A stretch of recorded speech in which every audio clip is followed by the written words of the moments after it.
Young, dumb American, arrogant, throwing fits, ripping shit, tearing it, imperative. Then I'm killing this mic no matter where I live. These derelict rappers acting a fool, this embarrassing is flagrant. That's the nature of this entertainment, and we can't even change it. Guilty before arraignment, now the system tainted. But when we speak, they all laugh at us.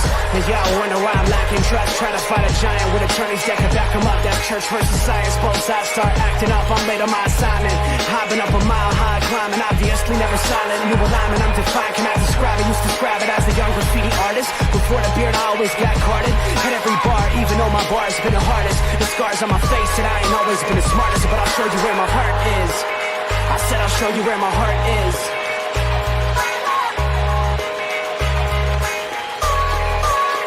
I can show you where my heart's at. See it on my sleeves. Even if the beat stops, my soul will not leave. If I never stood tall, nobody will ever see. I can show you where my heart's at. See it on my sleeve. I can show you where my heart's at. See it on my sleeve. Even if the beat stops, my soul will not leave. If I never stood tall, nobody will ever see. I can show you where my heart's at. See it on my sleeve. I can show you where my the type of guy that would ride with the breeze. I'm higher than most people. I'm cold and icicle freeze. I'm liking to Mike Tyson. I'm a bison, a beast. I'm hot like Jamaica, like right by the beach. My pops is from a spot where they're fighting for peace. 8 years old out there watching people fight in the streets. All these sirens only make the violence increase. Yeah, we're still not loving police.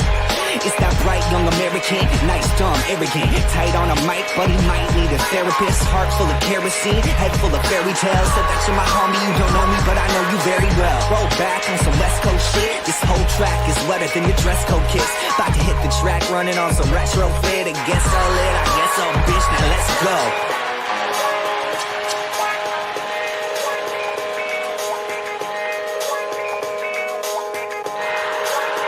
I can show you where my heart's at. See it on my sleeve. Even if the beat stops, my soul will not leave. If I never stood tall, nobody will. Ladies and gentlemen, it is Tuesday, May 2nd, hanging with my boy, and we got some stuff to discuss tonight.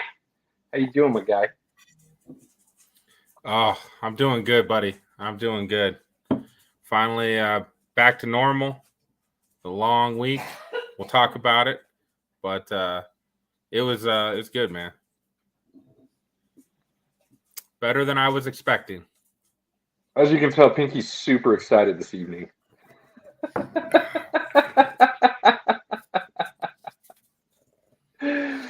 Oh yeah, we got lots to discuss. Lots to discuss. NBA. We'll little smidgen of NHL in there, and then draft. And Pinky's got some story time tonight. We haven't had a Pinky story time in a while, so get a little Pinky story time. We'll give our draft analysis recap kind of stuff, and go from there.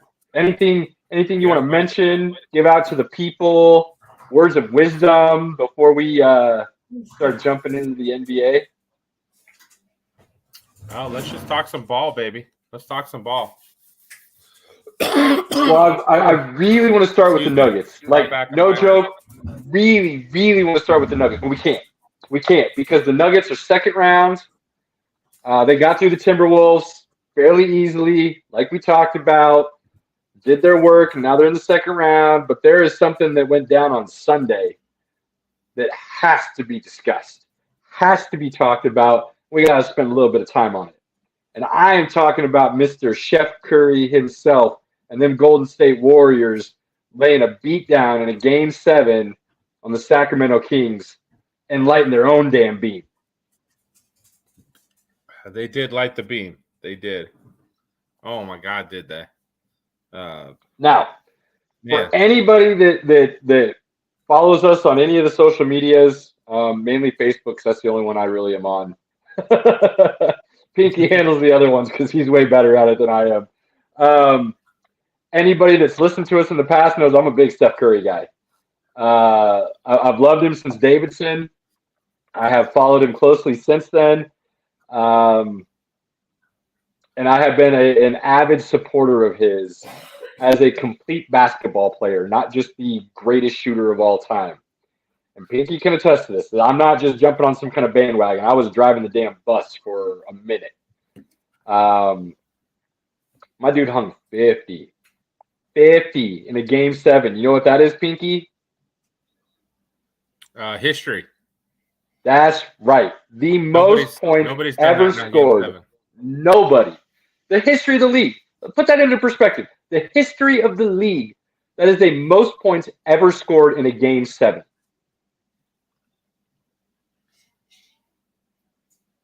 I'm going to just wash over people right now. Let it sink in a little bit. It's absurd. It's just absurd. So, a couple things. I'm tired of this lame, lazy narrative that Steph Curry is a combo guard or a 2 guard, and he's not a true point guard. Frankly, it angers me a little bit because it is such a terrible analysis of what this man does. He's a point guard. And I say that as someone who played point guard growing up. People have this idea in their mind that a point guard is somebody who just dishes out assists. No. You know what a point guard is? It's somebody who is the leader of the team most of the time. He is the man who runs and creates the offense, and the offense goes through that person continuously. If you watch Game 7, Steph Curry brought that ball up more often than not. First mark. Second mark, that man runs the offense. Whether it's on ball or off ball, that offense runs through Steph Curry. Third, he might be the best leader in the entire NBA. Quiet leader, does it behind the scenes in the locker room with his play on the court. And fourth, everybody that says, well, he's not creating opportunities for his teammates, then you don't know anything about basketball. Sorry, but you don't. I don't want to hear it. Man averages 6.5 assists for his career. And because of what he does on and off ball and the amount of motion he creates, that is exactly what he does to assist his teammates in creating opportunities for others than himself. Lastly, he makes his teammates better. Without Steph Curry, you don't have 2 other Hall of Famers on that team in Klay Thompson and Draymond Green. I don't want to hear people talking about Draymond just is in a system and he plays it perfectly. That's what a good basketball player does. He knows his role and he plays to it. Draymond is a defensive player of the year. Draymond has 4 championships with that team. Klay Thompson is not a self-made man. Klay Thompson has come out and said there's no Klay Thompson without Steph Curry. Now, Steph may not be as great as he is without Klay Thompson and Draymond, but name me one superstar that has done it on his own and not had other good or great players around him.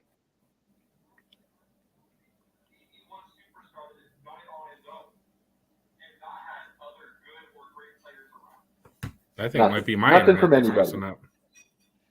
Are you not hearing me? You breaking up? What's going on? You're cutting out on my end, and I don't know if it's me or you.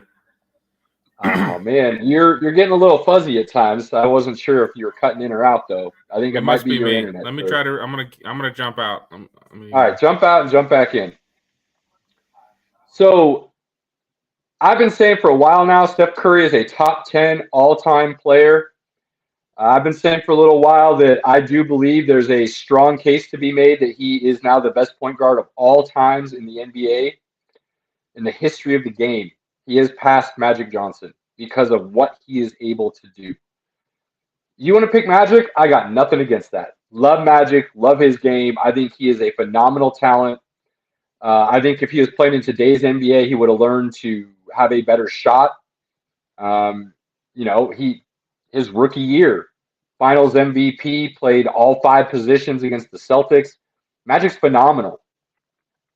But when it comes to what they can do on the offensive end, I think they're equal. They just do it a little bit differently. As far as the defensive end, neither one is a great defender. They're serviceable. They both improved throughout the course of their careers. But Magic wasn't some kind of all-time stopper on the defensive end. He wasn't even known for playing defense. That wasn't his thing with the Showtime Lakers. So all the points I made about Steph for why he is an all-time great are the same things I'd be saying about Magic. They just do it differently. Oh, that's clear now. You're clear here, sir. Steph runs the point different than Magic ran the point. It's that simple. But the game has also evolved. So to sit here and expect a point guard to look the same as it did in 1979 through 1992 is ridiculous. It's absolutely ridiculous. If you don't want to give Steph his flowers, that's on you. You're simply a hater. I don't like going name calling, but you just are. You're a hater. There's a lot of old heads sitting out there who are going to call, LeBron James the best basketball player they've ever seen over Jordan, but they won't even have the conversation about Steph being the best point guard they've ever seen over Magic Johnson. Like, it's hypocritical. And what I saw come Monday morning on all the talking head shows, boy, a lot of people are jumping on that bandwagon that I've been riding through for a while now. All of a sudden, everybody wants to have this conversation. Steph throws up a 50-piece in Game 7 and wins, and all of a sudden now everybody's like, now we got to have the conversation.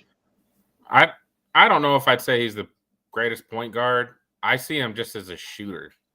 He does play some point, but he's a shooter, and he's probably the best all-time shooter of all time. So you missed all the points I just said, didn't you? You didn't hear any of them because you're breaking up. Well, I was hearing you just fine until I closed everything. Then I didn't hear whatever points you were making. Well, so you heard the 5 things I said about his leadership, his controlling the offense, making his teammates better, averaging 6.5 assists for his career. You heard all that, right? I mean, I think you can have I think I heard some of that. You can have the conversation. If he's your guy, that's cool. Like, that's cool. I don't see him quite as, like, that guy to me, but he's definitely the greatest shooter of all time. So you can call him the greatest shooter of all time, but don't act like that's the only thing he does well. He might have the best handles of all time.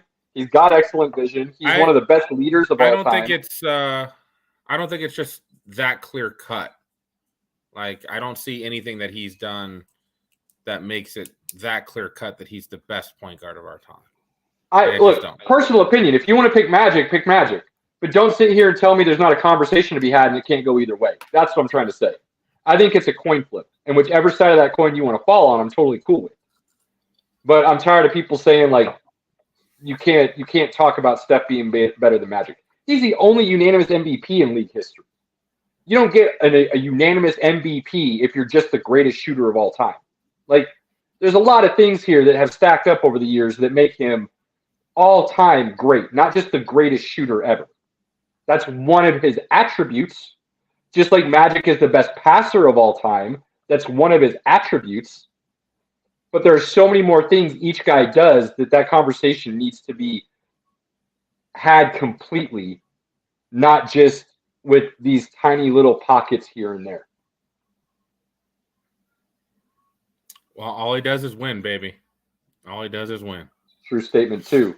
I'm going to say something else. All these people who talked about, and I've said this the whole time, this is not a new stance for me. I've never changed this position. When Kevin Durant was on the Golden State Warriors, he was not the best player on that team. Everybody wants to say he was. He got the finals MVPs. He played really well. I'm not going to take any of that away from him. But Steph was willing to, as one of the greatest leaders of all time, as somebody who just wants to win and doesn't care about his own personal stats, he was willing to take a back seat to somebody who knew could help his team and allow that person to shine and play his role a little bit of where he needed to in order for the team to have greater success. You don't do that unless you're all-time great. You don't do that unless you're completely satisfied with where you're at as a person, as a ball player, as an individual. He is the best player on his team. He's got 2 MVPs. Durant only has 1. He now has a final MVP. Durant has 2. Steph has more championships than Durant. Steph has won before Durant, with Durant, and after Durant. Durant has won nothing without Steph Curry. Let's start putting these things into perspective. Kevin Durant is a really good player. He is an all-time great player. He is not an all-time top 10 player. Steph Curry is. Absolutely. Cheers, my dude. So, you want to have a conversation? I'm down to have a conversation. I can go point for point why if you don't have Steph in your top 10, if you don't have him on equal footing with Magic, I'm going to ruin your day. Because plain and simple, if you know anything about the game, you watch it and you understand it, there's zero argument to have him outside the top 10 now, and there's zero argument to not have him on the same level as Magic as a point guard. Period. He's not lying out there, guys. He will ruin your day. He will. He's good at it.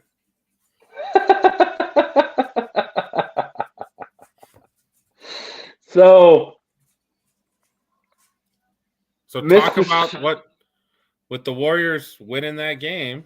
That's what I'm going for next. So with Mr. Steph Curry carrying his Warriors to the next round, and Klay Thompson said he will forever remember that game as the Steph Curry Game 7. That's the man who scored 35 points in a quarter, okay? Let's keep these things into perspective. They are now – that's a solid whiskey. We've always said that's a solid whiskey. They now move on to the second round to play the Golden State Warriors and Mr. LeBron James. How many championships does LeBron James have? 4. That's right. How many does Steph Curry have? 4. Ooh. So while the winner needs to, if whoever wins this series advances to the finals and wins again, I think it puts one above the other. People want to talk about LeBron being the second greatest player of all time. Some people have him as the greatest player of all time. I do not. He's top 10. I'm not going to give out an order or anything right now. He's top 10. But with the two of them matching up in the second round of the Western Conference semifinals to advance to the Western Conference finals with a chance to make it to the championship, this series means something. And I'm going to say it right now. I said Warriors in 6 or 7. They won in 6 or 7. They got it in Game 7. I see easily the Warriors winning in 6. I'm actually going to pick them to win in 5. Oh, damn. Damn. 5? Yep. Street Clothes is still healthy, right? He is. But did you see how inconsistent he was against the Memphis Grizzlies? Now he's going to have guys like Draymond and Looney all over him. LeBron has definitely showed that he can still play at an elite level, but his supporting cast was incredibly inconsistent. LeBron even had a really down game in Game 5. I'm sorry, Game 4. I apologize. Game 4, LeBron had a really down game. So I'm not sitting here looking like the Lakers are some unstoppable force. I don't see anything that the Lakers have that are going to be able to beat the Warriors. The most I see it going to 6, but I do have the Warriors in 5. A lot of it with is the Lakers have nobody to guard Steph Curry, period. The Lakers also have nobody to guard Klay Thompson. And Looney and Draymond are going to make Street Clothes series a living hell. And with how inconsistent he is and his lack of being able to show up in big minutes, in big moments, I don't see the Lakers being able to do anything, honestly. And let's be honest, Memphis was down. Memphis was playing with a moron in Dylan Brooks, who they just came out today and said there is zero chance, there is nothing that could change their minds. He is not coming back to the Memphis Grizzlies.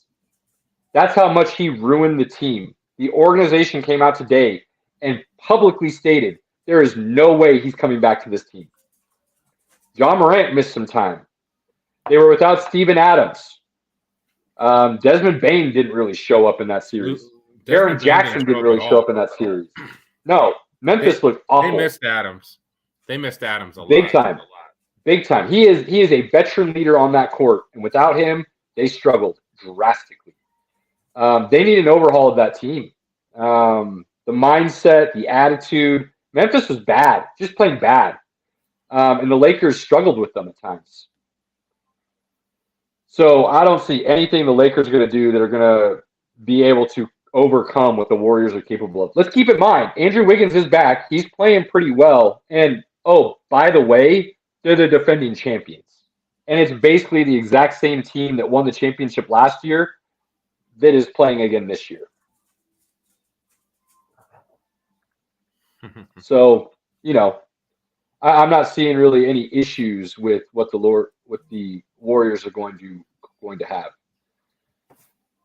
Now that we got that all out of the way, we'll get to the Eastern Conference in a second.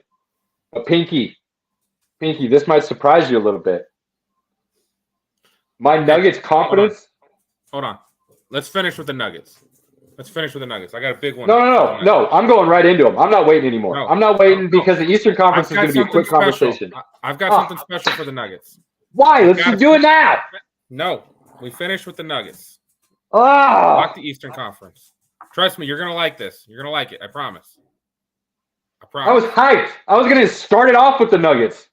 But Steph went and threw a 50-piece down in Game 7. I had to talk about it first. Fine. I know. Ruined my momentum. I'm pumped up about the Nuggets. I've got a lot to say, but I've got something really special for you and the audience. So, and I think you're going to dig it. So let's finish with that. All right. You're bringing me down right now. You better build it back up. Eastern Conference. I'm going to start with Giannis and his words. Are you familiar with this, Pinky? What he said after Game 7 loss? No, I think I remember. I did see something, but I don't remember exactly what it was. Giannis talked about how there's no such thing as failure in sports. I love Giannis, but come on, man. Let's be honest. Like, I get you were frustrated. I get you guys didn't accomplish the goals you had set. But that right there, that line right there, if you did not accomplish the goals that you set out to do, you failed. Period. That's the definition of failure. It doesn't have to be this awful negative connotation word that you want to discuss and be scared of. We know you know what he was doing.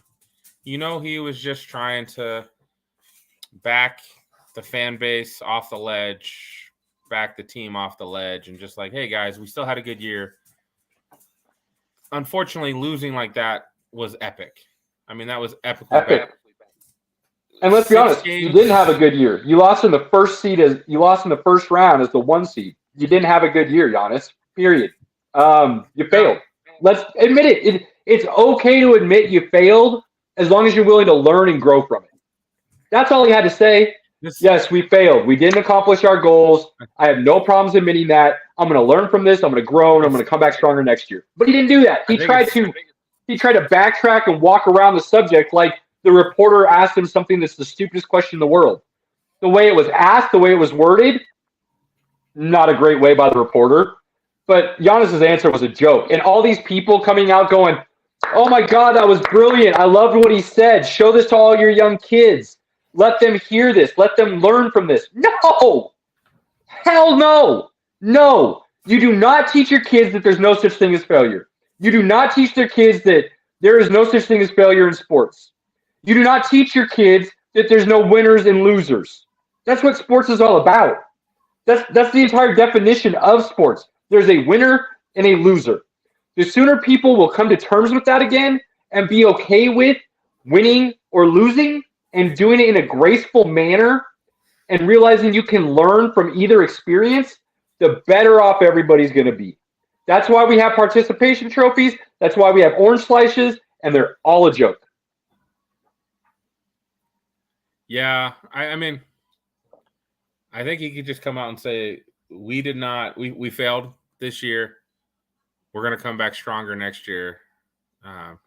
It's a bummer because they really had a good shot. I mean, overall, them and Boston look like the best in the East, and they'd have a good shot to win that title. So having them get knocked out in the first round against a Miami Heat team that's just so up and down. They play good defense, but they generally don't score on that same level as the Bucks. But I mean, Giannis was hurt for a couple games and maybe not at full strength when he did come back. So now he did say something.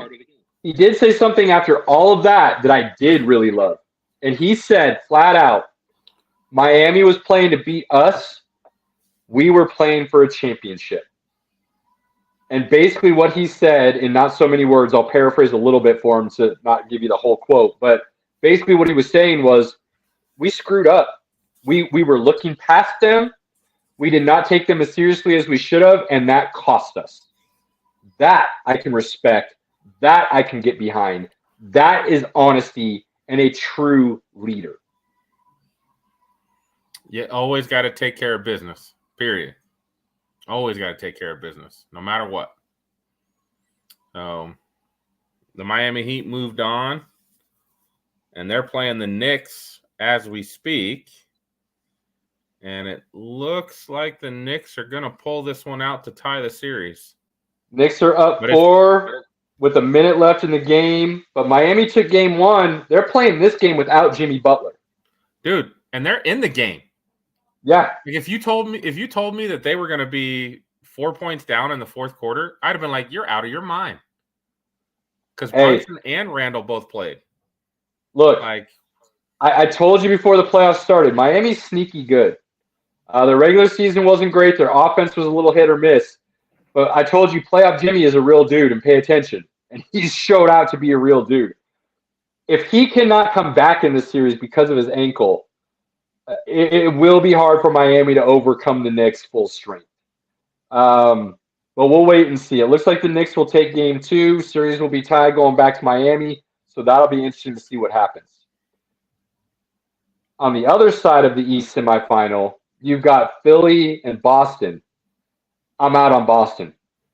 I thought they were the second best team. I thought they'd show up once playoffs rolled around.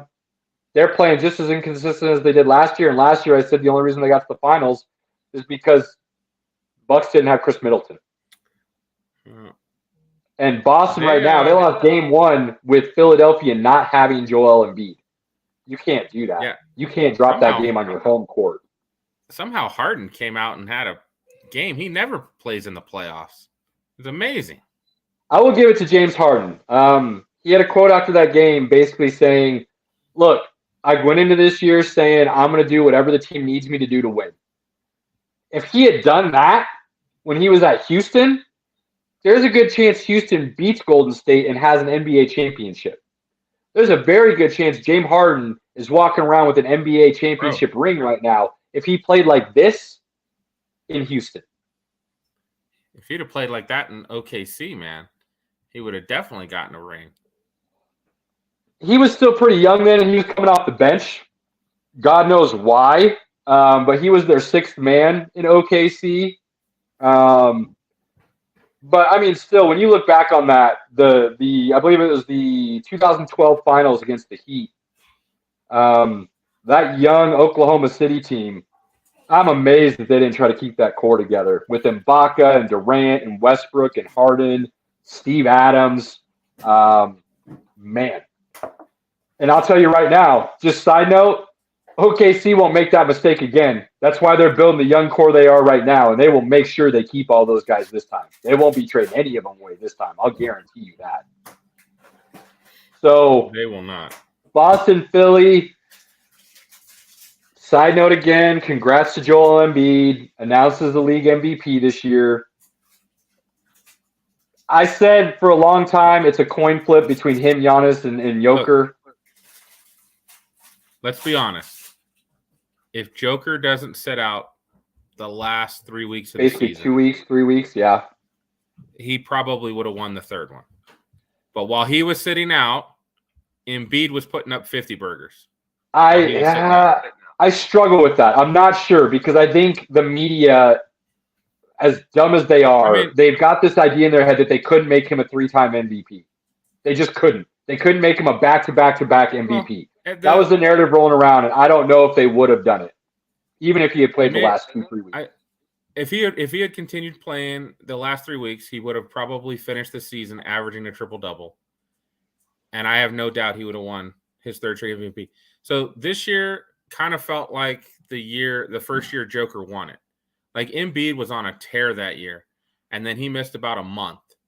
Embiid did. And that's where Joker kind of overtook it, and then he just ran with it, and he won. I feel like this was kind of like the opposite, like where Joker sat the last 3 weeks, and Embiid took it and ran with it, and he got it. And deservedly so. If you gave it to Joker, Giannis, or Embiid, I think all 3 guys deserved it. They all had hell of a season. They were all the top, they had their teams, at the top of the league. I just like, and I have, some Nuggets fans are pretty hurt about it, and I was just like, guys, Embiid had a really great year. He led the league in scoring. A lot of times that wins you MVP when you lead the league in scoring. He first center to do it since the 70s with Bob McAdoo. I mean, there's some history there that he put up. So don't feel bad about it. Joker cares more about winning a ring than winning an MVP right now. And those last 3 weeks of him sitting and just kind of staying healthy has had him play very well in the playoffs, and that's helping us. So kudos to Embiid. He's not playing. He was out game 1. He might be out game 2. He might be out for the rest of the series with his knee. There is talks that it's more serious than they had originally thought. If he's out for the series, I don't see Harden being able to carry the Sixers past Boston. As inconsistent as Boston's played and can play, I can't see Harden by himself carrying that team past Boston to the Eastern Finals. I just can't see it. Embiid can't miss more than 2 games. They've already got the split. Even if they lose game 2, they've already got the split on the road. They go back home with home court advantage in their pocket already. So if Embiid misses the first 2 games and that's it, Philly's got a legit chance, and it could be a coin flip easy. If he misses more than that, I can't see Philly winning this series. So that's going to be a big deal. Right now, I will say if Embiid comes back and he can play, let's say it goes to 7 games. If he can play the last 5 games of this series, I will say Philly in 7. If he doesn't come back by game 3, I will say Boston in 6. Yeah, it's just gonna be tough to beat Boston without Embiid every single game.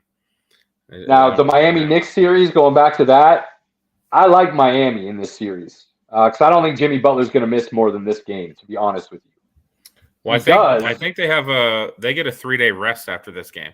Yeah, they get a nice long layoff, so it helps a lot. We'll see what happens. 26, did I just see that right? 26 seconds left, and Miami's only down 3. Miami could steal one again. Be careful. But I like Miami to win this series. I don't know in how many games right now because it's such a toss-up in the air. Call it 7, Miami advances. Miami winning that first game helps.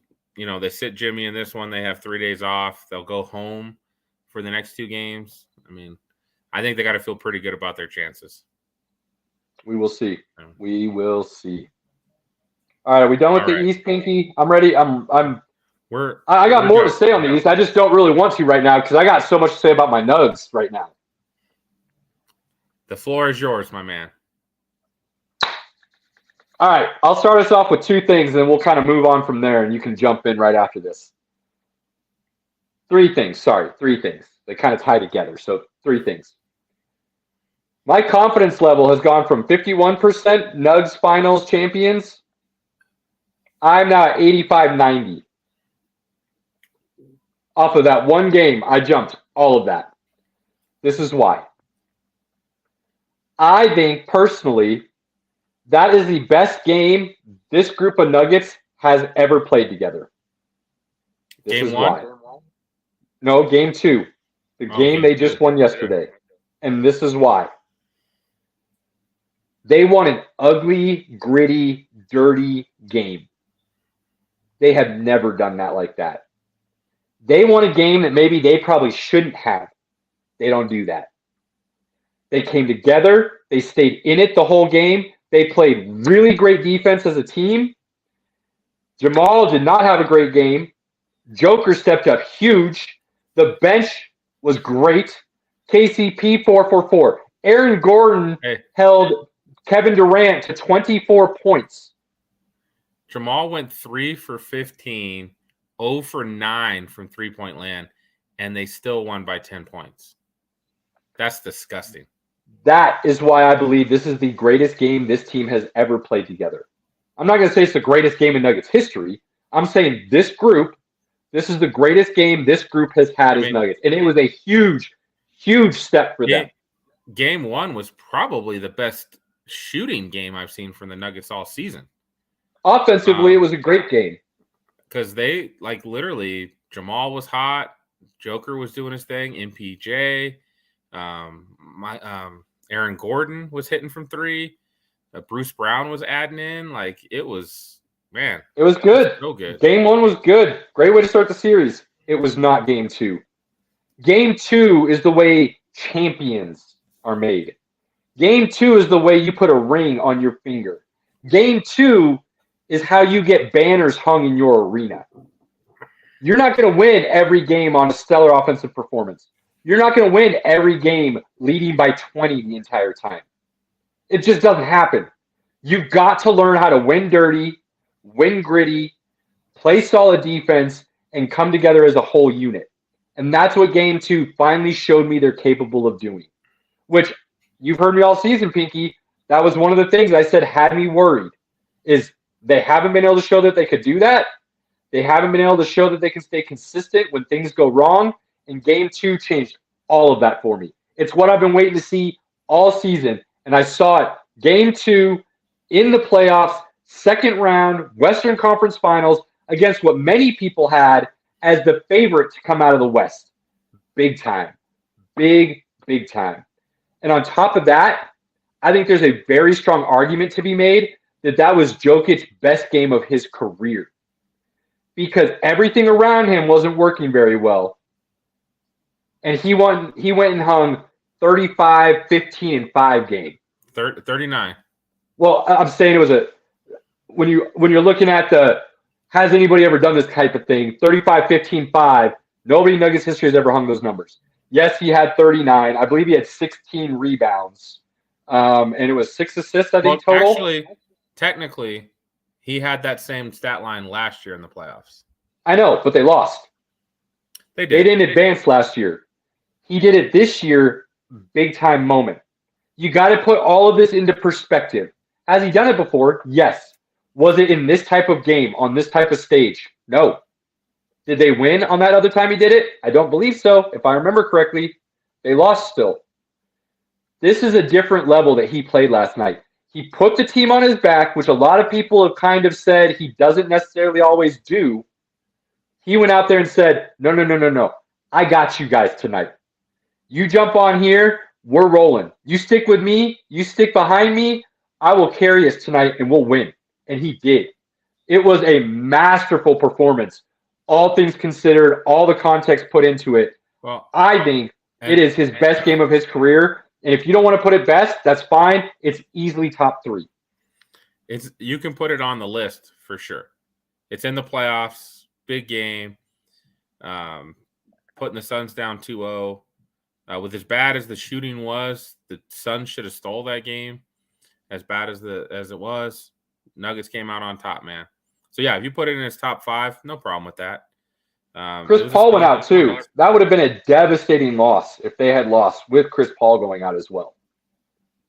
Yeah, for sure. And I think the dynamic of the Suns changed as soon as he went out because Cam Payne's not running the floor like Chris Paul. Chris Paul is definitely a really damn good point guard. So whether you think his game has declined or not, that's completely separate from the type of leader he is on the court and what he brings outside of just his basketball abilities. So that was a huge loss for them. Pinky, what did I say about the Suns going into the playoffs? Not even before they played the Nuggets. What did I say about the Suns going into the playoffs? They have no depth. They're not going to make it. Nuggets in 4. Chris Paul has already been announced as missing games 3, 4, and 5. He will be reevaluated after game 5. There won't be a game 5. Remember this? Remember Suns guy? Yeah. Nuggets are going to redeem that this year. Trust me. That dude is losing his mind right now. Oh, yeah. Absolutely. Nuggets sweeping the Suns. And all those talking heads that didn't want to show the Nuggets respect, didn't want to talk about how great they were, wanted to prop up the Suns on the basis of 2 guys when we're playing a team sport. This isn't golf. This isn't tennis. I think Kyrie and Luka showed you, like, you can have 2 dudes that put up 70 points a night together. But that didn't equal to wins. Yeah, but let's easy there. There is no comparison of Durant and Booker compared to Luka and Kyrie is a cancer. I'm not making them. Kyrie is a cancer, my guy. Top scorers. I get that, but they scored most of the team's points, and it doesn't equal to wins. That's what I understand where you're going, and that's true. It's a good point, but I can't allow that comparison because they're Durant and Booker are good team dudes. They just are. Luka maybe still is on the fence there. It's hard to say at times, but I think he is. Kyrie's not. Kyrie is about Kyrie, and he kills teams. I don't care what anybody says. You can be a Kyrie fan of his individual game, but don't be so blind about how great he is individually to not look at history and what he's done to every team he's been on. He's destroyed them. And that's not Durant or Booker. So, I'm not comparing. But I get what you're saying. They gave up everything to get Kyrie and bring him in. They were left with nothing. I don't know what people were looking at. Durant is not great enough to overcome not having anybody else to play. I told you Ayton wasn't ready for the moment. He's got some talent, but he's not ready for the moment. I told you Chris Paul has lost a step, and he has, plain and simple. He's not the dude that can go out there and give you 20 and 15 anymore. It just isn't. Booker was on fire last night. Booker showed you why he is a superstar in this league. That whole team was cracking, though. In that fourth quarter, they were complaining about every call. Oh, yeah. Everything. I was just like, bro, you're not going to go to the line and shoot free throws if you're just shooting beyond the arc. Like, they're not going to call that. Get over yourselves. So here's my confidence level, Caleb. And I think this worked out for us before. So I'm going to throw this out again this year. If the Nuggets win the championship, I will get a Nuggets tattoo. I've got a really nice spot for it. And I'm going to put a little Joker, like a little Joker avatar as well to go with it. All right. I'm going to get this logo. And we're going to make it happen if the Nuggets win the finals and get that ring. I'm on board. In fact, I got my Nuggets shot glass. Mr. Pickaxe, I like it, son.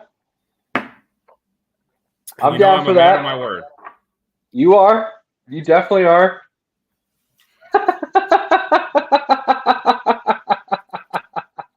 No, Cody. I was gonna do a Broncos one on this forearm because I got the Bronco D over here, but now I'm thinking I could just do the Nuggets over here. We'll see. I'll find a good spot for it. But Pinky will put some more ink on his body if the Nuggets win a championship. I'm all in. Let's do this. So, final point. I'm not just at an 85 that they come out of the West, Pinky. I'm an 85 that they win it all after what I saw this last weekend. The Nuggets team is only getting stronger as these playoffs roll around. I think they are head and shoulders above everybody else right now as a team. I think people need to start showing some respect. They are the NBA favorites right now. Now, I always believed that, but my confidence was a 51 before that they would get it done. I'm telling you right now, and I don't think it's an overreact at all. What they did in Game 2 and what they showed me in Game 2 after closing the Timberwolves out in 5 in the first round was everything I've been waiting to see to give me the confidence I needed to say this is their year finally. One thing I've noticed in the last two games especially, they're playing some good defense. And I think that will help them as they continue on. And I tell you, man, Christian Braun, I'm going to have to get me a Christian Braun Nuggets jersey. I sent you that 3-minute clip of his dunks during the season. He's scrappy. He plays defense. I was wrong when the Nuggets picked him up. Whoa. No, Clayton. No, Pinky was wrong. That is not a yes. The Lakers do not win tonight. I do think the Lakers win tonight myself. I don't think they win the series. No, they don't win tonight at all. They're about to get smoked. Clayton. No, they were not sick. They played an awful Grizzlies team in the first round. A Grizzlies team that was imploding, that was self-destructing on themselves. Lakers didn't do anything special in the first round. They did exactly what they were supposed to do against a bad team. No, the Lakers do not win tonight. So the game is in Golden State. Keep that in mind as well. We disagree on this. I think the Lakers are going to win this game based on having that rest, whereas in Golden State had to have an emotional Game 7 win. I think the Lakers win this game. I don't think they win the series. I think Golden State was going to win this series, but I think the Lakers win tonight. Nah, no way. No way, Pinky. But you know what I will say? Cheers, my dude, because I know we don't always agree, but that's all right. It's all right. We don't always agree. Clayton, they're playing okay ball. I won't say they're playing bad. They're playing very inconsistent, though, if you look at that series and go back and truly watch it. They're playing very inconsistent. The games they won, keep this in mind, all but one of the games they won, the leading scorer was not Street Clothes or LeBron. And as a matter of fact, LeBron didn't lead them in scoring in any of the games. They won one game where Street Clothes led them in scoring. This is not a Lakers team that is dominant. And they're about to play the defending champs who are dominant. Let's give the champs some respect here, people. On their home court, Steph Curry coming off a 50-piece in the Game 7. Come on.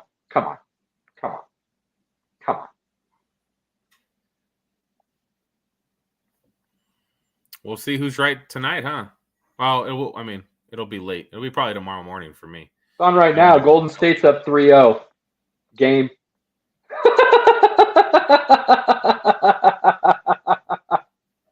Up 5-0. 5-0.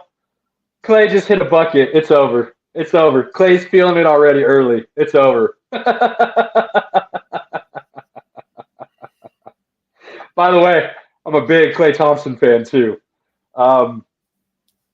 Which is tough to be such big fans of those guys and be a Nuggets fan. It's a little tough. I will say, can't stand Andre Iguodala. I think the dude's a traitor. I think he cost the Nuggets a playoff series some years back with George Karl and those boys because word has it he was basically telling Golden State everything the Nuggets were running. Can't stand Andre Iguodala. But I'll give the dude his respect. He is a veteran leader that has helped that team win championships. Doesn't mean I got to like him, though. Yeah. Clayton, obviously we are pretty much Laker haters as well. So No. I can't hate the Lakers. I don't hate greatness. Same reason I don't hate LeBron James. I don't hate greatness. I appreciate greatness. And the Lakers have had the benefit of being a very well-run organization for the history of that organization. So they've had guys like Rick Barry, Kareem Abdul-Jabbar, Wilt Chamberlain, Magic Johnson, Shaq, Kobe. Like, I'm not going to be a Laker hater. I'm not. That's not a team I will hate. See, you're unlike me. So they're on the same level as like the Yankees and the Patriots of the teams I enjoy when they lose. Because we're there with the Patriots. Cheers with the Patriots. We can done there, buddy. Done there. That's not greatness that I will respect. But the Lakers don't have a bunch of scandals surrounding any of their championships either, like the Patriots do. So there's some reasons why I'm okay with hating on the greatness of the Patriots. Which is over. So we're good. We're good there. Absolutely. We're good there. Absolutely. And that brings me joy.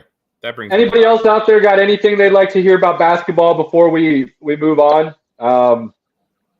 I know I've already done more of this than Pinky was quite ready for because my man had a week last week, and I know he's jonesing to discuss it. So, wait.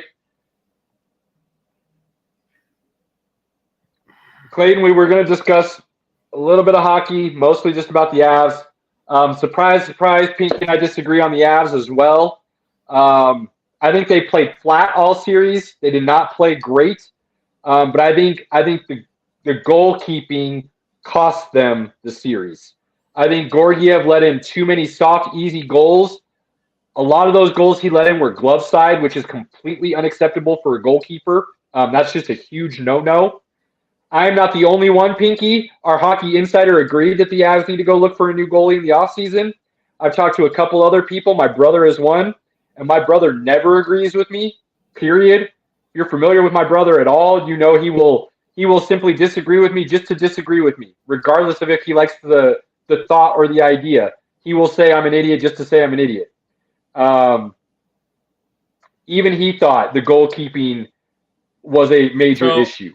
I will also say injuries caught up to the Avs, and if they were able to overcome those injuries and win that Game 7, they probably weren't getting past the second round anyways. Yeah, I don't like – I've got a couple things here. Again, he didn't give up more than like 3 goals in a game, which that's pretty good in most cases. The Avs couldn't score to save their lives. Cale Makar played like shit. Nushkin just literally disappearing because he like left the team. Sure as hell didn't. Yeah, well, let's talk about that. You know why he left the team? No, it's not been reported. Yeah, there's a report out there now. There was an intoxicated female found in his hotel room with him nowhere to be found. And this intoxicated female did not have any personal identification. And it was said that she told the police a man took her passport from her and refused to give it back. I.e., there is some read between the lines of this story coming out that Nichushkin might be involved in some sex trafficking.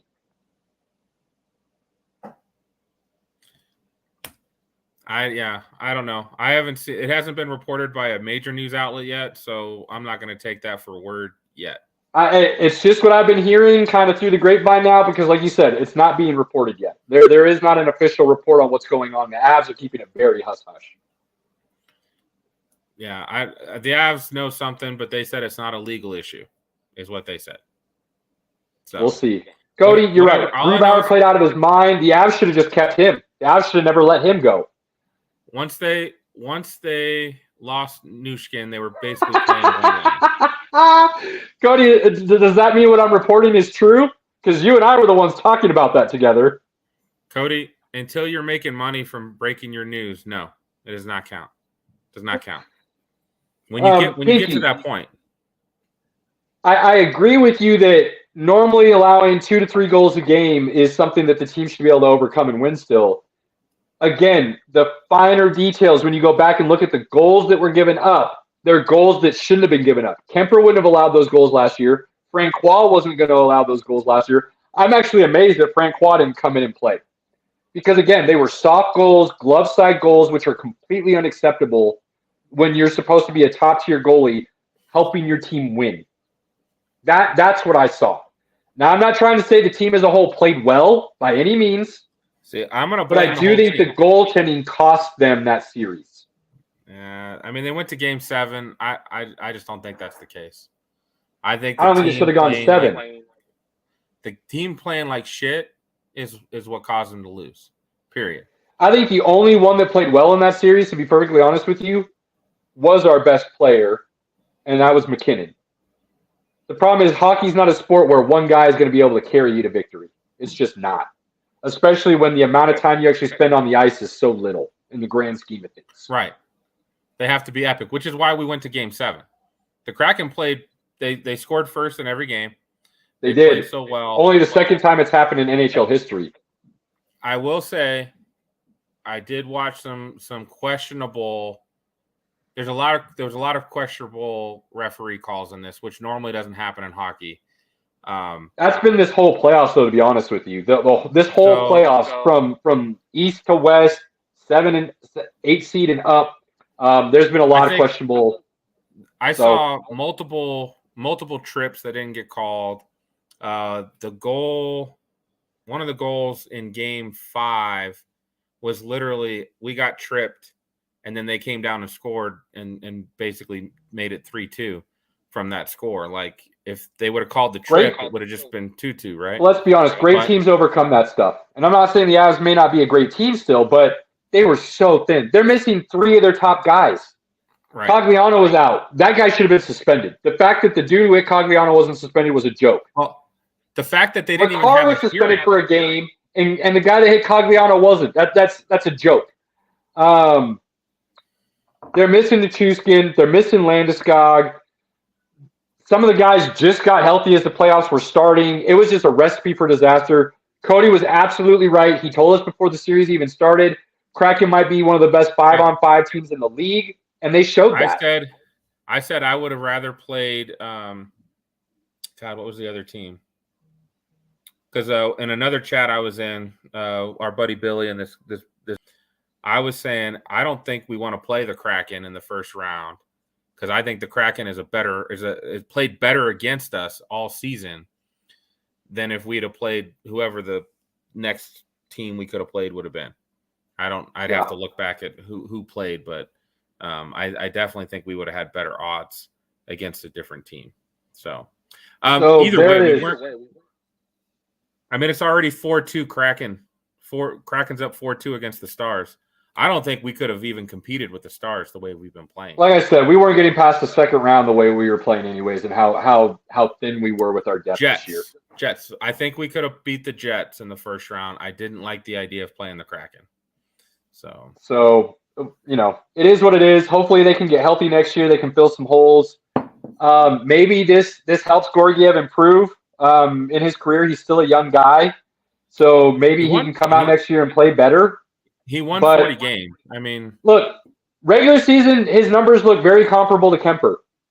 But Kemper came out last year and Francois last year, and they stood on their heads. They were lights out last year for us in the playoffs. Georgiev was not. Hold on. Kemper had multiple games where they scored over 4 or 5 goals on him. We just happened to score more. No, Pinky. You cannot look at look at how many goals were scored on somebody. You have to look at the way they made saves, when they made saves, and how they played overall. He played the big picture. Kemper played way better last year. Kemper won us a couple games last year. Period. Georgiev didn't do that, and Georgiev didn't even come close to that. Georgiev didn't get the same support either. No, he didn't. But he could have made some saves that would have won games for them and allowed them to advance. Kemper did that last year. And so did Francois. I think he did, because we won 3 games in that series. I still think he held up good into the We didn't win them. No. We didn't win any of those games because of Georgiev. Cody, help me out. Am I wrong here? I'll eat some crow right now if I'm wrong. He only gave up 1 goal in game 6. Yeah, that is true. That did help out, no doubt. The other thing we'll touch on with hockey right now is 2 things out west. Rangers lose an epic series with the Devils in Game 7. Tough loss for the Rangers. Sorry, 3 things. The Maple Leafs advanced to the second round for the first time since 2004. Congratulations to them. I saw an article today where I believe it was a Florida Panthers player. I think it was Tkachuk, if I remember correctly, came out and said that did I say the West, Cody? My bad. I meant the East. My bad. East. Tkachuk came out today and said he believes the Maple Leafs are actually the best team right now left in the playoffs. Now, that could just be some gamesmanship because that's who they're playing next. But, there could be some truth there. So congratulations on the Maple Leafs, second round since 2004. And, ladies and gentlemen, the President's Cup is as real as the Madden curse and the Caleb curse. You do not want to be the league winner in the NHL and go into the playoffs. Boston Bruins went as the greatest season in NHL regular season history, and they got beat in Game 7 in an epic fashion overtime goal by the Florida Panthers. So, NHL playoffs are legit. While we may not talk about it a lot, and we may not have a whole lot to say about it, we'll still talk about it a little bit, but we won't have a whole lot to say now that the Avs are out. Our focus has shifted all the way over to the Nuggets now. I'm still interested in the NHL because of the third thing you're going to mention. I just mentioned all three things. Or I think you just mentioned. I was looking at the scores. I will say, I personally think this sets up perfectly for the Oilers to win the Cup finally. That's my take. They have the best player in Connor McDavid. They have arguably the second best goal scorer in the playoffs remaining in Drysdale. I think it sets up perfectly for the Oilers to go on and win. Cody might disagree with me now. But I like the Oilers to get it done this year now. I kind of like the Golden Knights. Cody's changing quickly all of a sudden. My dude. Anything else you want to touch on with the hockey playoffs?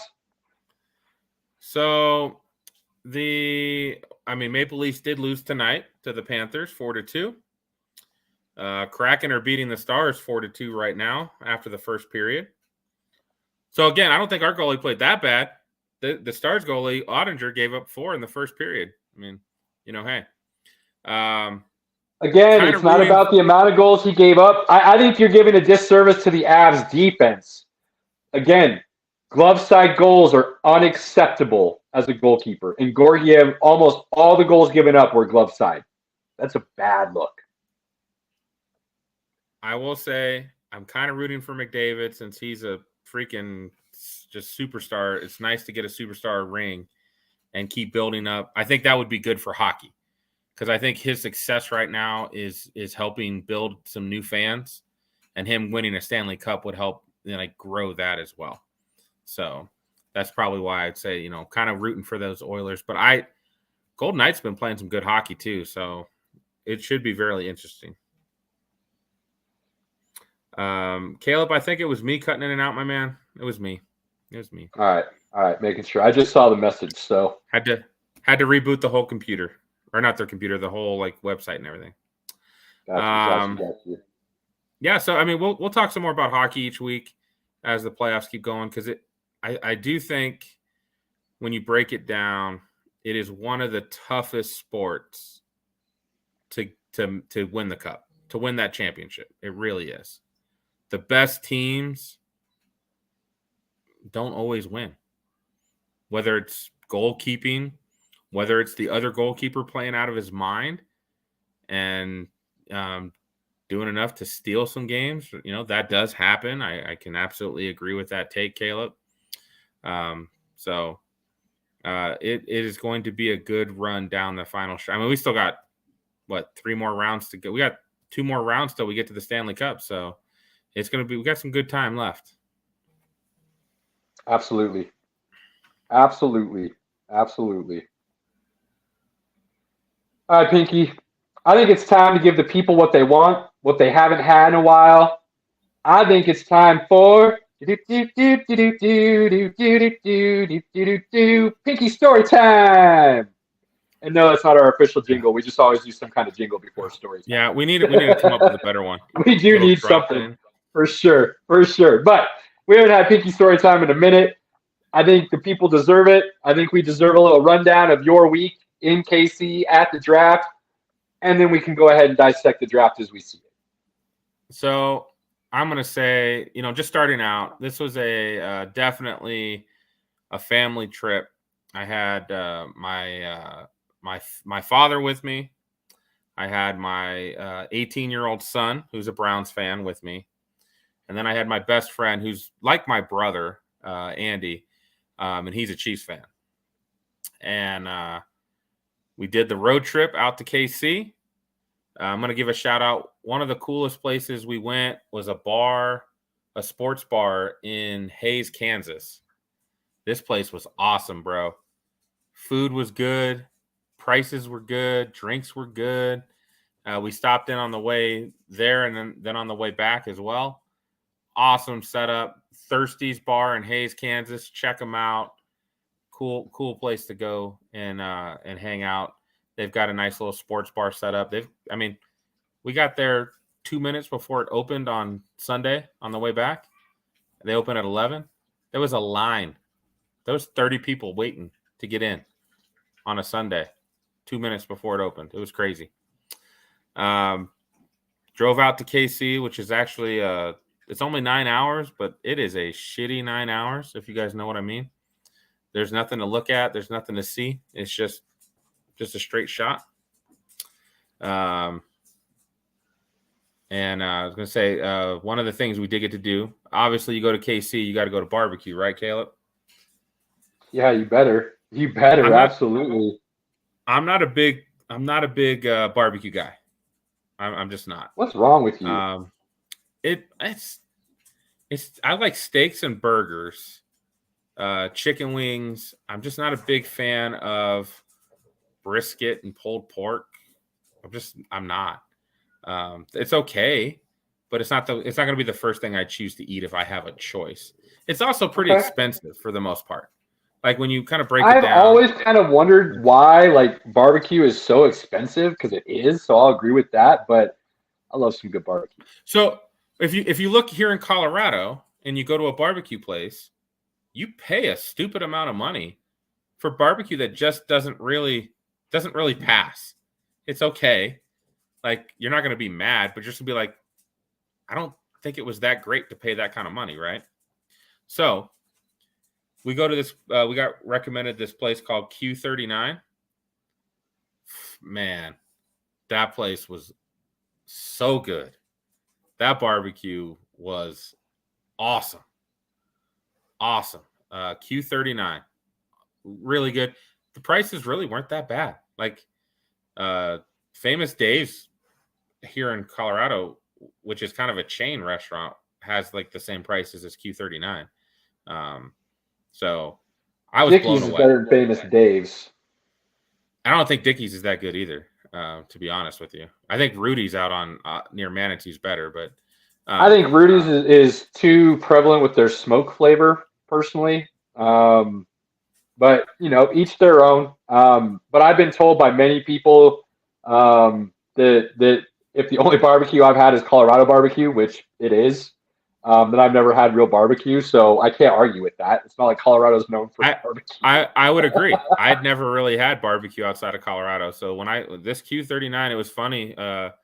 Junior had a brisket sandwich at that Thirsty's place, and so when we go to Q39, he was going to order like a buffalo chicken sandwich or something, and I was like, bro, we came to a barbecue restaurant to have top shelf barbecue. You have to order barbecue. He was like, fine. He ordered like the 3-piece sampler thing. I ordered the same thing. It was awesome. Did you have their sausage? I did, yes. How delicious was it? Because I've been told the way you can really tell a true barbecue place is their brisket and their sausage. If the sausage is a homemade sausage, that's a good way to tell if it's good or not. The brisket was on a whole nother level. For sausage, the sausage was good, but I like a jalapeno sausage. It wasn't really a. They didn't have a spicy. Yeah, it didn't have that spice to it. I like a spicy jalapeno sausage at a barbecue place. Okay. But their sauce was great, and our table we were sitting at was like literally right next to their trophy case, and it's from the floor to the ceiling with just gigantic trophies. So they know what they're doing. Q39. It's definitely Pinky approved. First day of the draft, this location, so I've been to the last 3 drafts. This location was the most massive of any of the It looked ginormous on TV. So like the spread just looked crazy. We parked at the Sheridan, which happened to be right across the street from the draft. $50 to park in the parking garage. But it was right there. I had my dad with me. We didn't have to take the wheelchair very far. It worked out. Right. We get there, and there's a special path for wheelchairs. So we get this like special access with this special elevator that only fits like the wheelchair and one person, and it goes up. And you had to walk around, and so we get to the grass area. I don't know if you saw the grass area on the coverage. By the fountain or whatever that giant statue thing. It was in front of that, right? That's what you're talking about? Well, that was the lower area, the fountain. Okay. The upper area was just grass. Okay, so sorry, pause here. I want to make sure I'm picturing this correctly, and for everybody out there in the ether region, you're saying where the stage was and where that fountain statue thing was, it sloped from the stage down to that fountain? So the fountain was literally right, like the area around the fountain was right by where the stage was all put up and everything, and all the inner circle people sit right in there. But that was higher ground. The stage area you're saying was higher ground. I mean, it was elevated above so that everybody could see it, but it was like the fountain area and the stage were on the same level of the street. Okay, I see what you're saying. Okay. So, and then when you're talking lower area, it's just kind of like the back area. Right. So they had the stage and the draft theater, as they call it. Sure. And then they had that fountain, which was awesome. And then there was like a walkway, and along that walkway is where they had all the media guys. ESPN set up. Schefter had his own setup. I got a what's up from Shefty because I was wearing my Broncos stuff, and he used to cover the Broncos. He's a big Broncos guy. Little known fact, I think, because he hides it very well. He'll rep his Michigan, but little known fact, he does like the Broncos. I got a "We Coming" from Joel Klatt, which was awesome. I don't want to hear that shit. Get that off. To stand up and say "We Coming." He's lucky I wasn't. I'd have been throwing bones, GBR to his ass. But Klatt can talk his smack because he beat Nebraska. He's doing a pretty good job at what he does now. I think Klatt's one of the best analysts out there on TV right now. So I got nothing against Joel Klatt other than the fact he's a Colorado Buffalo. So it's kind of like media row was like right there, and then above that is where the grass was, and the grass was like a festival. Okay. Like they had the beer tents, they had stuff you could buy stuff. People were literally just putting blankets down and just camping in the grass. Nice. I don't know why you would do that, because I'm like, you can't see anything. I mean, you could see it, but like it's really far away. Like that section was really far away from the stage. It looked really far away on TV. So I'm sitting there and I'm meeting a buddy of mine. I worked with this guy 12 years ago when I worked at T-Mobile. And he's been a Chiefs fan. We kind of kept in touch on Facebook, and he was out there with his brother. And I was like, oh, let's meet up. And he's like, yeah, man, I'm over here and blah, blah, blah. And I'm like, I don't see any of that, bro. Like, what are you talking about? I'm right here in this grass. There's a beer tent over here. There's this over here. He's describing things. I'm like, I see none of that. Where are you? The draft experience was completely over the wall of the World War II Memorial. You couldn't even see that. Like, you literally had to walk even farther to get up there, and it was up behind this gigantic wall. Okay. That's how much space they had for this thing. I mean, it definitely is like almost like a rock festival type of stuff. Yeah, that's what it definitely. I mean, they did a couple aerial shots, and it looked like a Warped Tour or like some big concert. Like it looked like a Woodstock, like the photos you see of Woodstock from aerial views back in the day. Like just the sea crowd of people for just a mile back. That's kind of what it looked like. I never made it past beyond the wall. I didn't go. I mean, correct me if I'm wrong, but you guys got yourselves into the actual theater part of the draft setup, did you not? Close to the stage. So day one, we were right by the fountain to like the right. And because we were just general admission on that day. And I had my dad's wheelchair, and we just kind of parked him up on the grass. And we just kind of centralized right there. And we had a big video board right by us. So every time a pick came on, it was clean and clear. And I tell you, man, that was an endurance test because we did stand for like 9 hours. And we walked to go get beer, got stuck in the beer line for an hour. Lots of cool stuff. But I will tell you, like, just that atmosphere, the experience, I think because obviously you had two major factors A, it was in Kansas City. B, they had just won the Super Bowl. So I think you had a lot more casual fans out there than you would normally have. Sure. And in Vegas and in Cleveland, there was a more lot more different fans. In KC, it was mostly Chiefs fans, Yeah, there's a lot of red. There's a lot of red everywhere. If you were not a Chiefs fan, I was coming up and dapping you up. Let's go Packers. Let's go Dogtown. How you doing, Lions, King of the North? Let's go. I was having a good time with every fan that weren't Chiefs fans, just because everybody was a Chiefs fan. Met some really cool fans. Night one, we chatted with a lot of Steeler fans. We had a Chargers fan right next to us. I swear to God, his foot didn't stop tapping before they picked. He was so just so excited about what was going to happen that he just wouldn't stop shaking.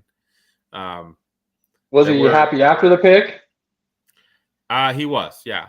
He wanted a wide receiver. He got a wide receiver. So, yeah, he did. I actually think he wanted Jackson, but Jackson went before the Chargers, so they couldn't draft him. But he was happy with Quentin Johnson. So yeah, everybody would have wanted JSN. I mean, anybody that wanted a receiver would have wanted that. So let's be a little bit realistic here. The fact that he dropped as far as he did was a miracle.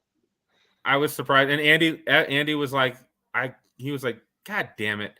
I bring you. There's tons of Chiefs fans.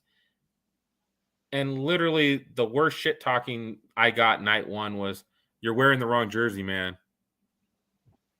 You're wearing the wrong jersey. And I was like, okay. I respected that. I didn't get a lot of real mean. There was Chiefs fans could have definitely been mean and nasty, but they were not. And that was cool. I was not expecting that. I was expecting some more shit talking than what I got. So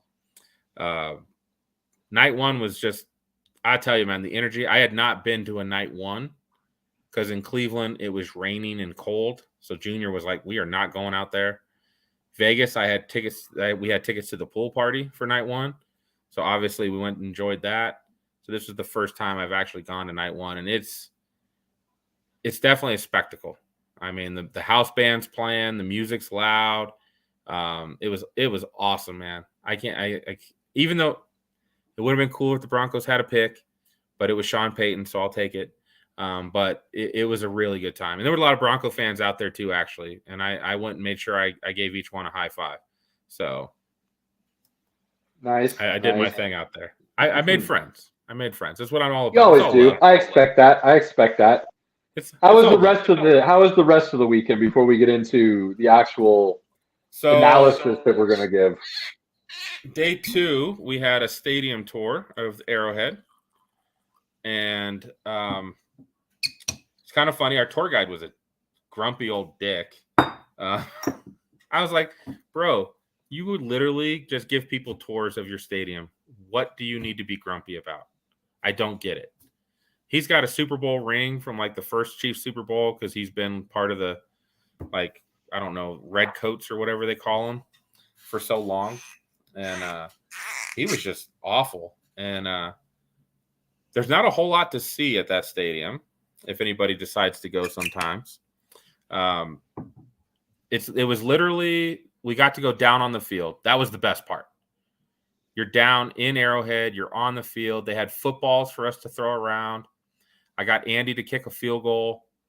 I got my dad. My dad wasn't going to get out of his wheelchair. I had to go over and yell at him and be like, Dad, when are you ever going to step out on an NFL field ever? Get up. Let's walk. I don't need you to walk far, but at least get out here on the field with us so that you can at least say you've been on an NFL field. Won't lie. When I saw those pictures of you guys down on the field, it totally makes sense why Arrowhead is so loud. That's a bowl, and it's on top of you. Oh, it's literally, yeah. It's yeah, bro. It's crazy. Yeah, he made it. What was that, a 30-yarder? It's about 30. 25? Yeah, he made it. He made it. 30. He had clearance too. It would have been good from 40. So, the form wasn't great. I will say, as somebody who grew up playing soccer and got asked to go play for our high school football team and turned it down because we were awful. And I was scared for my life that I would get hurt because the team was so bad and there was no blocking. The form was not great, but the leg was there for sure. Andy, don't hate me. Don't hate me. I love you, buddy. You could use some work on the form, but the leg was there, my guy. Hey, he got it through the uprights. That's all that matters. That's all that matters. That's true. But being down there with my son, him and Andy were throwing the football back and forth. It was awesome. By the way, another side note, I forgot, and maybe it's just because I'm around him so often, how big Caleb actually is. Yes. And when I see him in those pictures with you and Andy, and he looks like a monster next to you guys, my Lord, that child has grown up for sure. Because I feel like a big guy most of the time. And then, when I get around him, I'm like, God damn it. And he likes to try to – I had to establish dominance. I did beat him in pool wrestling this week. Felt really good about that. I've been putting in the work at the gym, and I was able to, get him. I felt good about that. At the Chiefs Stadium, the next step is the locker room. And it's funny. So the last time Andy went, they still had, like, complete wood lockers, like the old school, like, ugly-looking stuff. Now it's all plush, black. It's amazing what winning the Super Bowl will do for your organization. They've remodeled the whole thing. It's awesome. It looks very, very similar to the Raiders locker room now. Very cool stuff. So that was cool. And then they have a Chiefs Hall of Fame inside the stadium now. I don't know if it's open on game days for you to see, or if you have to take the tour to get to see it. I don't know that part, but they had like bronze busts of anybody who's in the Chiefs, like Chiefs, Ring of Honor. They had videos playing of different iconic moments. They had old AFL helmets from all the original AFL teams. They had banners or pennants from the old AFL teams. And then, like I said, I put my Broncos hat on Neil Smith since I thought it was a good look for him. That was good. The old grumpy guy wasn't looking, so that's why we got away with that one. They had two Super Bowl trophies. They didn't have the third one in the display case yet. That's because Jason Kelce was drinking a beer off of it and spiking it on stage at the concert. That was fake. Of course it was. Of course it was. But it was still awesome. And they actually had a Travis Kelce's pink suit from SNL in there. Funny enough, after seeing that picture, that looked like the same suit that Bryce Young wore to go number 1 in the draft. I think Bryce Young's was a little bit more pink, like a brighter shade of pink. But yes, it's very similar. The cut and style looked exactly the same, at least. No, absolutely similar for sure. After the stadium tour, which was great, I actually I made a new friend. There was a Jags fan, super fan. She had her face all painted up like a Jaguar, wearing her Jaguars gear into the stadium to go tour the stadium. And I told her, I was like, I just got to tell you, lady, you look beautiful. You look great. And she actually sells tickets for the Jaguars. So I told her, I was like, well, that's awesome. My buddy and I like to go see games in other stadiums. She gave me her number and everything and said, text me. I'll get you group tickets. They'll be like $50 or less. Nice. I was like, perfect. So, I'm down to go to Florida in December. Well, I told her, I was like, if we come in December, awesome. If it's September, I got to get in the pool. I got to get pool tickets if it's September. So true. I was like, nobody's going to want to see me in the pool, but I don't care. I would want to be in the pool. Nope. Don't care what other people think. I'm there to have a good time. That's all I care about. Right. So that was fun. We did check out another barbecue spot. We checked out Gates Barbecue, which we'd also been told were pretty good. And that's more of like the fast food version of barbecue. I got like a burnt ends brisket sandwich called the Nooner. It was so good, man. Yeah, it was so good. Sounds delicious. I was like, oh my God. Andy got this like platter and he couldn't even finish it. It was so big. It was like some couple spare ribs, some brisket, some ham on this big, huge platter. It was so good. Makes me hungry, Pinky. Move along. We decided. So Gates Barbecue is also Pinky approved. Definitely worth it. Good prices too. Like it wasn't an expensive place. We went to. So after that, us old guys made the decision. Let's go get some beer and whiskey and some sandwich stuff, and let's hang out in the room for Friday night. So that's what we did. We did not go out there Friday night. It was a little rainy. They weren't letting any umbrellas in or anything. Our backs couldn't handle another 5-6 hours just or standing out there. So my cousin Melissa and my cousin Jason came and hung out with us in the hotel room. We drank, talked some draft. I was telling Andy, I was like, I think you're my cousin's new best friend, because my cousin was he's a big Chiefs fan, so he was just chatting Andy up back and forth, this player, that player, all this in-depth conversation, and I was just like, oh, damn. Because I don't, I can hold my own talking Chiefs, but I'm not on that level with Andy. So Andy really got to talk to somebody who knows what's up. And then Saturday, man, we were VIP. We were literally front row in the draft theater. So the stuff you see on TV from the crowd is all the inner circle folks, the folks who get invited by the teams to come. They don't have to pay for their tickets, but any food and alcohol they all have to buy themselves. And it's also a pain in the ass to get in and out of where they're at. So we were front row. The band's right in front of us. They're playing hits. Oh, we'll get there. We're almost there. Got some Twitch followers here. That guy's you a got some steal. style, that boy TV. You got some style, my guy. That guy's a steal. But I tell you, man, we had a blast. My dad got treated to, he could order anything he wanted off the menu. He could order any drinks he wanted. It was a time, man. Obviously, he took a nap in the middle. He doesn't know all these football guys. He's not on that level. But Andy and I were excited. We were the ones cheering for guys that other people are like, I don't know who that is. Like we were having a good time. It's such an experience, man. The VIP section I was in, 90% Chiefs. Like I'm telling you, like the Chiefs fans showed out for this draft. Good for more them. than any. I mean, and they were Super Bowl champs. I think that's why, I think that's why a lot of just regular people showed up to the draft when normally it's diehards. I will say, I understand why it was done. I didn't like that it was done, that they allowed them to bring the Super Bowl trophies on the stage, that they allowed the Chiefs to celebrate their Super Bowl at the draft. This isn't the Chiefs draft. It's the NFL draft. So I thought that was a mistake on the NFL's part to allow that to happen.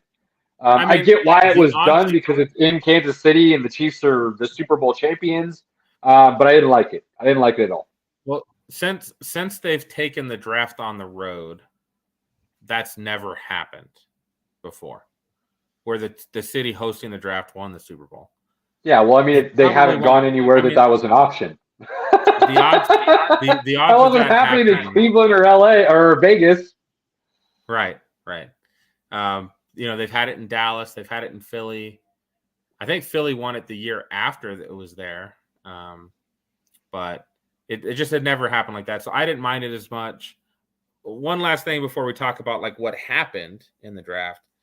That Bengals Chiefs rivalry is fucking real, bro. Like Chiefs fans and Bengals fans were chirping all 3 days. All 3 days. Oh, yeah? it made me feel a little bit like Peyton and Brady, right? Like they were going at it. Every time a Chiefs guy got on stage, they talk shit about the Chiefs or the Bengals. Eric Stonestreet talked shit about the Bengals. When the Bengal guys would announce their picks, they'd talk shit about the Chiefs. Like I was just like, is it too early? They've played 4 games against each other. Is it too early to be a rivalry? But the hate. No, because the games they played have been meaningful games, and that's what really creates a rivalry. And so I just think that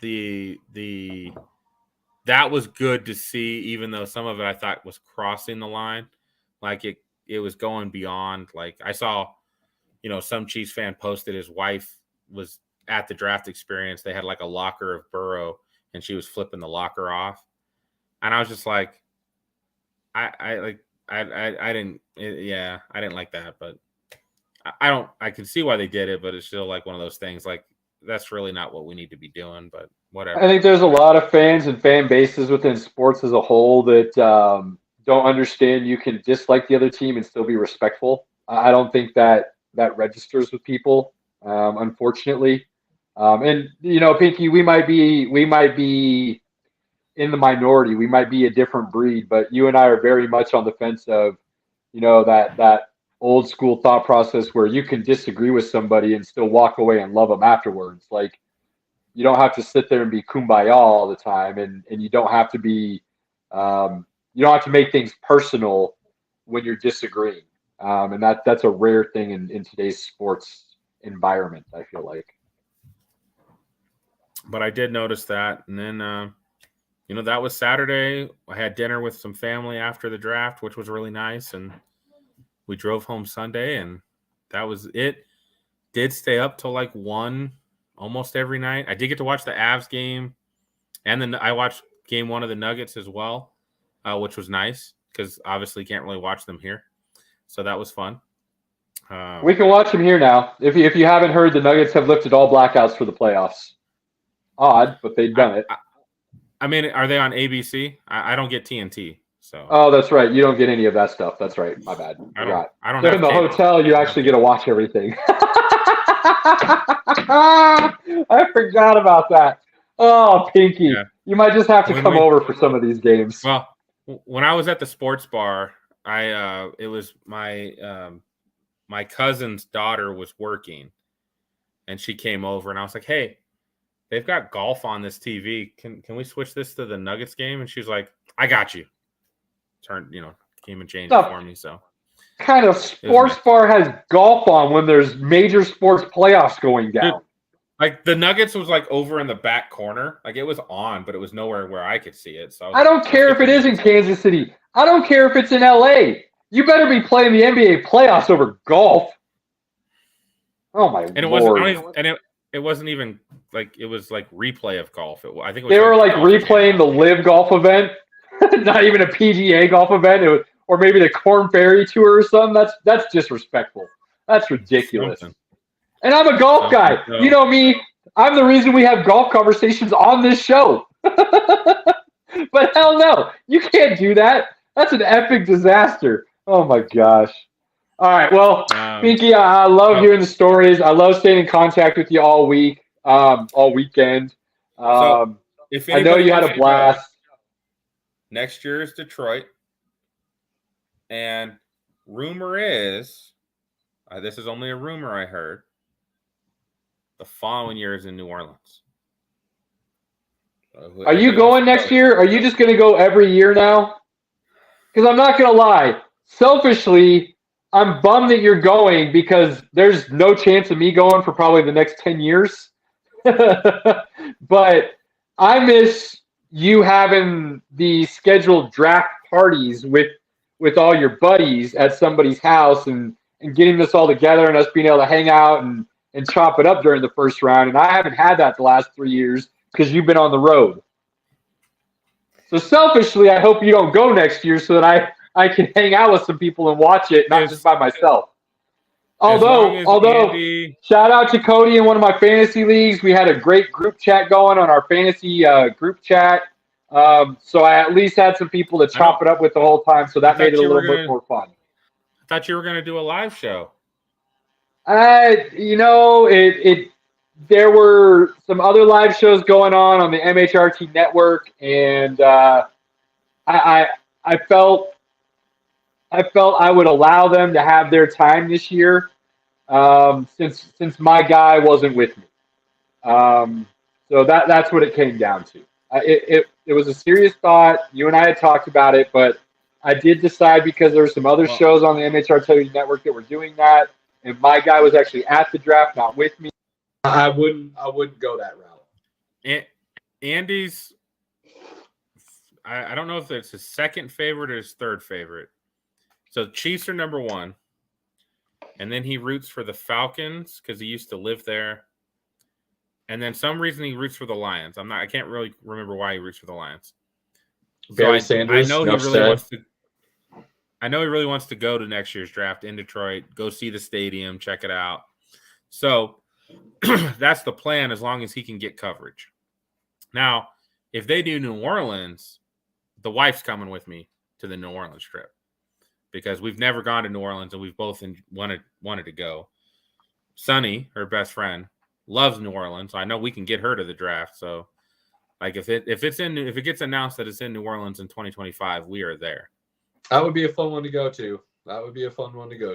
I'm not so big on Detroit because I'm like, I don't know what else we're gonna do in Detroit, but I'm sure we can get into some trouble somewhere. 8 Mile, visit Eminem's house.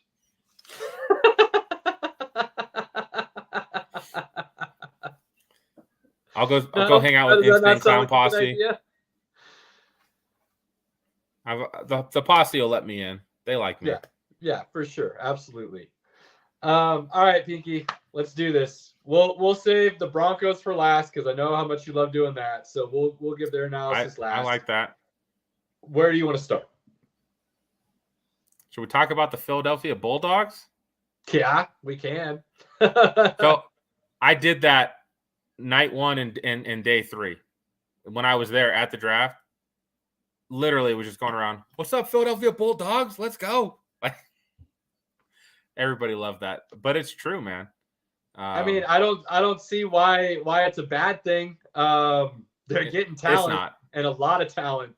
It's not. Like, I know there's a lot of GMs right now that are kind of pissed off that Howie Roseman's getting all this credit about he's playing chess, they're playing checkers, and I was all of a sudden like, well, do better, suck less then. Yeah, like, exactly. Like they're kicking ass. Like, you don't want to hear it. Do your job better, period. Because he's doing his job really well and you're not. What else do you want to say? Like, shut up. Like, and then during the draft, getting DeAndre Swift. Here's the sneakiest thing about not getting DeAndre Swift. They stole DeAndre Swift. So, yeah, it's like a swap of 7th rounders and a 3rd round pick. I thought it was a 4th. I thought it was a 4th that swaps a 7th. Maybe it is a 4th.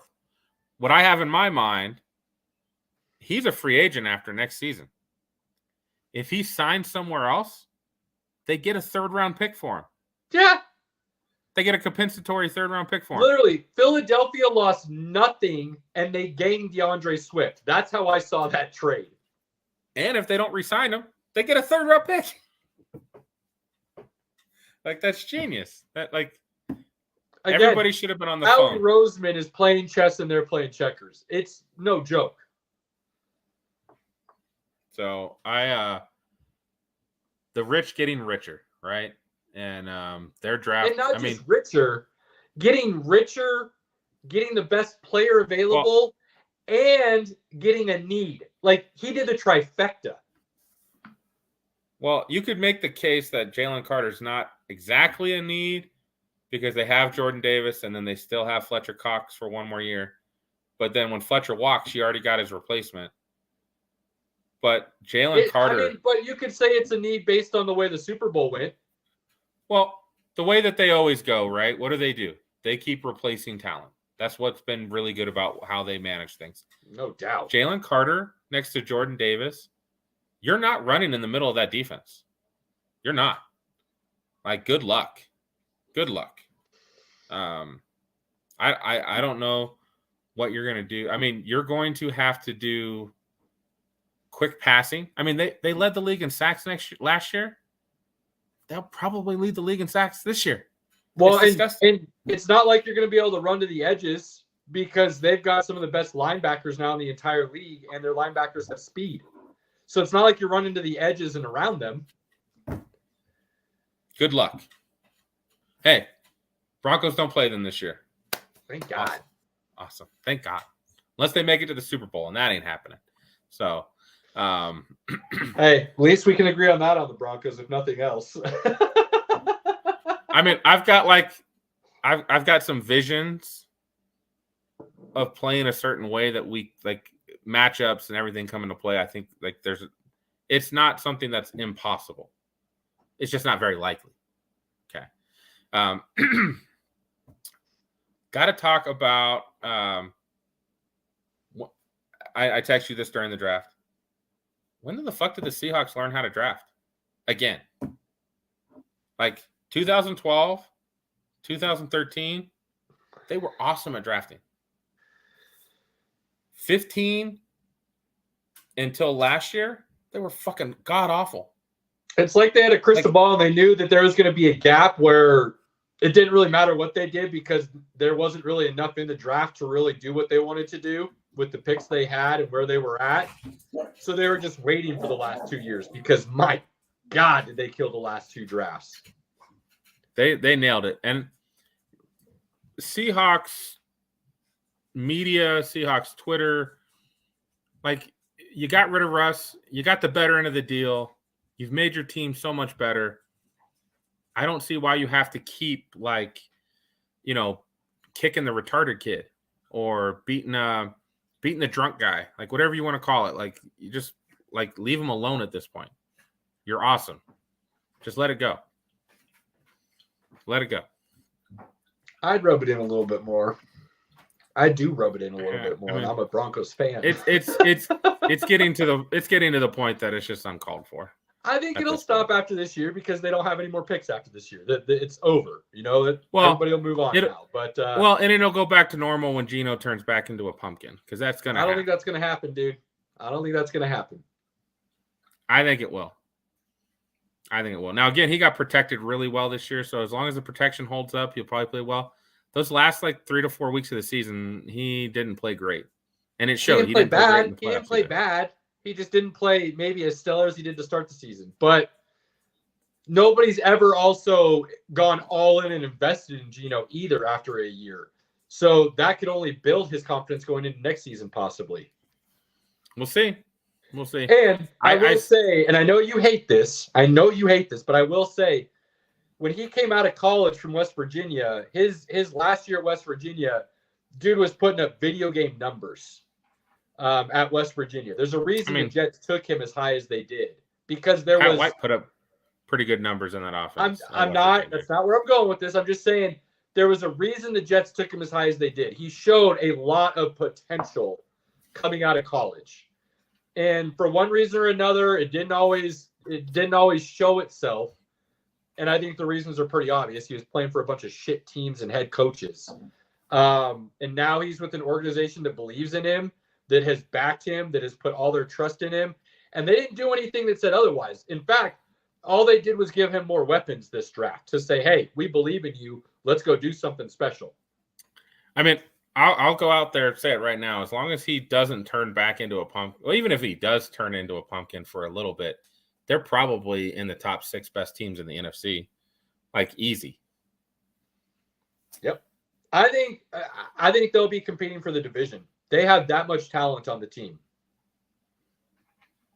Them in San Francisco. I don't quite think they can beat San Francisco, but I think they'll be right there with them. I think they can beat San Francisco. I don't know, like, if they win that division, but I think they can.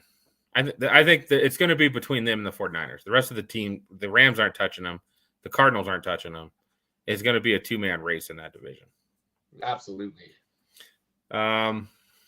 Who else nailed it? Actually, I thought the Giants had a pretty darn good draft.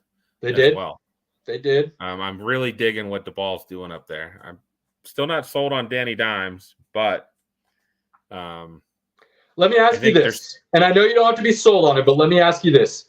Did you see not just marginal, but a leap in improvement last year from Danny Dimes?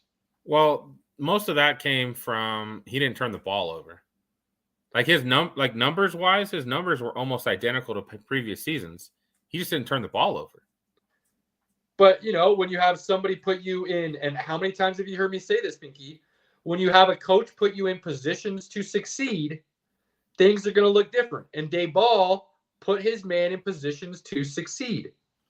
That's a negative, Cody. Negative. No, it's not. That's happening.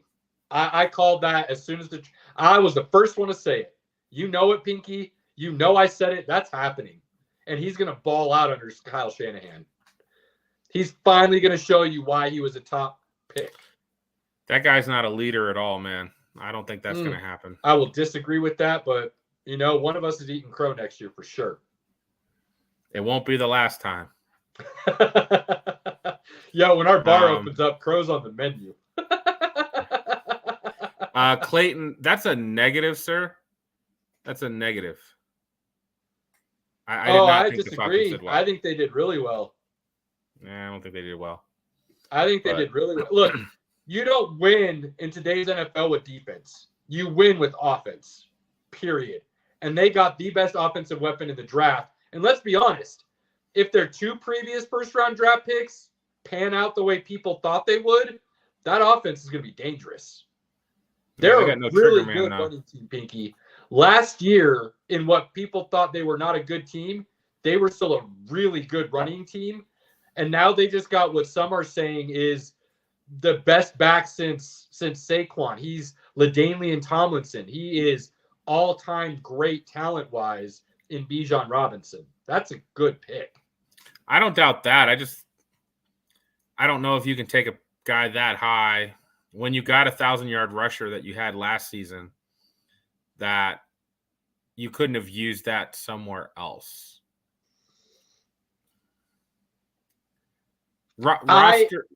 Team roster, like when you're building the best roster to win football games, I just don't know if that, like when you already had a guy that went over 1,000 that showed that he was competent and could do the job, I don't know if spending that luxury pick on Bijan wins you more games. I don't know. Maybe it does. I see what you're saying. And you know me, I'm a dude I love who Bijan. You have to build through the trenches. Hey, you got to build through the trenches. But I love Bijan. I traded for Bijan this weekend. I got a crazy good deal. You did on Bijan. You did. Jalen Waddle and a first next year for Bijan. I was like, yeah, let's do that. I like it. I think overall they had a solid draft. I think a lot of people might be surprised by.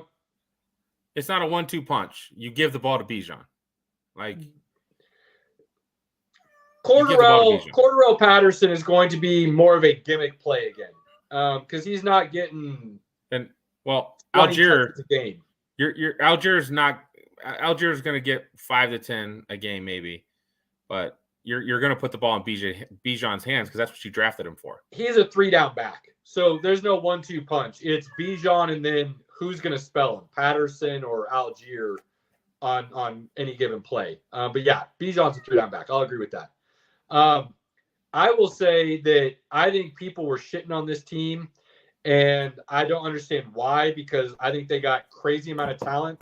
Whether you like where they took that talent, I don't really give a shit, because I think people's rankings going into the draft are shit to begin with. But I will say I think the Detroit Lions had a great draft. So I think the Lions, like I saw one, Chad Reuter, if you have read any of his stuff, he's a big draft guy, puts out a lot of content, been around a long time. His article after the draft, he does the draft grades, as most of them do, which I think we can all be honest. Draft grades are just fun because it's just saying, okay, what did the team do? Did they get players they needed? But we don't know anything based on somebody's 2 to 3 years, right? Before the draft even started. So it has nothing. Right. Most draft grades don't even look at the talent that was got. it bases it off the rankings that they had and where those picks were taken based on the rankings, which is stupid to begin with. Chad Reuter had everyone had an A or a B, except for the Detroit Lions, who had a C+, which made no sense to me. And now I understand what he was doing, because I do think Gibbs and Campbell were drafted higher than they were probably projected to go, and maybe higher than where they should have gone, maybe. But I think they drafted 5 starters. Yeah. Campbell, Gibbs, Hendon Hooker will be a starter, and what's his name? Well, Pinky's pulling it up. Clayton, yes. Pinky and I both have them winning the North. They are making the playoffs next year. They are low. Oh, they're winning the North. Their defense got better. Their offense got better. Laporta, Cody, you're absolutely right. Laporta is going to be a beast as a tight end. I think he was underrated for God knows what reason. He's coming from tight end U. That's who it was, Laporta. Now, Laporta. The Lions previously... Lions had a great draft. Now, they didn't use Hawkinson. People will disagree with this for the majority, I think. But there are some people who had Gibbs equal to or better than Bijan. So it's not like Gibbs is somebody that the Lions reached on out of nowhere for no reason. He's a crazy talented back. And they obviously didn't trust Swift. He obviously fell out of favor there. And I think they think Jahmyr Gibbs is a better talent. So they get him, who's a crazy offensive weapon. They get Laporta to fill in for Hawkinson, who both are Iowa tight ends. You get guys to beef up the defense in Campbell and some of those other picks. Detroit just kept loading up. And they got Dan Campbell guys. I think that's the other important thing to note is they didn't just get talent. They got talent and Dan Campbell guys that fit what that organization is trying to do now. That I'm going to give them some grace because they got Campbell guys. But if they were going to draft Gibbs and Campbell, if those were the 2 dudes they wanted, they could have traded back and gained even more ammo and still gotten those 2 guys. Maybe. Maybe, but and I've said this since I've watched the draft since I was a little kid. If those are the guys you want, you don't trade back. You don't take a chance that they could go off the board to somebody else or somebody could trade up and take them. If those are the guys you want and you have them graded out as the guys you want, you take them at your draft picks and you don't look back. There's no reason if the guys you want and the guys you have at the top of your board are available when you pick, there's no reason you trade back and hope and pray that you can get more picks and that they're still there later. That's a stupid strategy, and that's a square peg, round hole NFL mentality that I cannot stand. Take the guys you want when they're available and run with it and be happy that they're there. Clayton might stop listening to us because I just disagree with all of his takes. Poor guy. I don't see it. I don't think. Yeah. If Love was that good, the Packers would have really extended him versus being like, yeah, we're going to give you a little bit of money. This is where I disagree with you, Pinky. They played hardball with Aaron Rodgers. I think the Packers are a trash-run organization right now, to be completely honest with you. Well, I think I think their front office is horrendous. Let's be honest. They just were tired of dealing with Aaron Rodgers. Aaron Rodgers only became a headache because you drafted his replacement when he just won MVP. Excuse me. And you should have been putting more weapons around him to go chase a Super Bowl, not build for the future. And they literally said when they drafted Jordan Love, well, we have to still look out for the future. No. Your job as a front office is to do everything you can to win now, not make sure you're still okay in the future. And what the Packers front office has been doing is just making sure they're okay in the future. Not great, not good, just okay. And so I think Aaron Rodgers became a giant headache because, honest to God, the Packers started treating him like shit. And this narrative that all these people have been spewing out over the last couple of years that, well, Aaron Rodgers is a headache. Aaron Rodgers is a diva, blah, blah, blah, blah. No. Aaron Rodgers started treating the Packers the same way the Packers first treated him.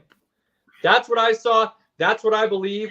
And it sure seems to be true the way he's showing up to the Jets camp right now and working out and being there early for the offseason stuff. Let me ask, Clayton, are you a Packers fan? Is that your top team? Let's see if he responds here.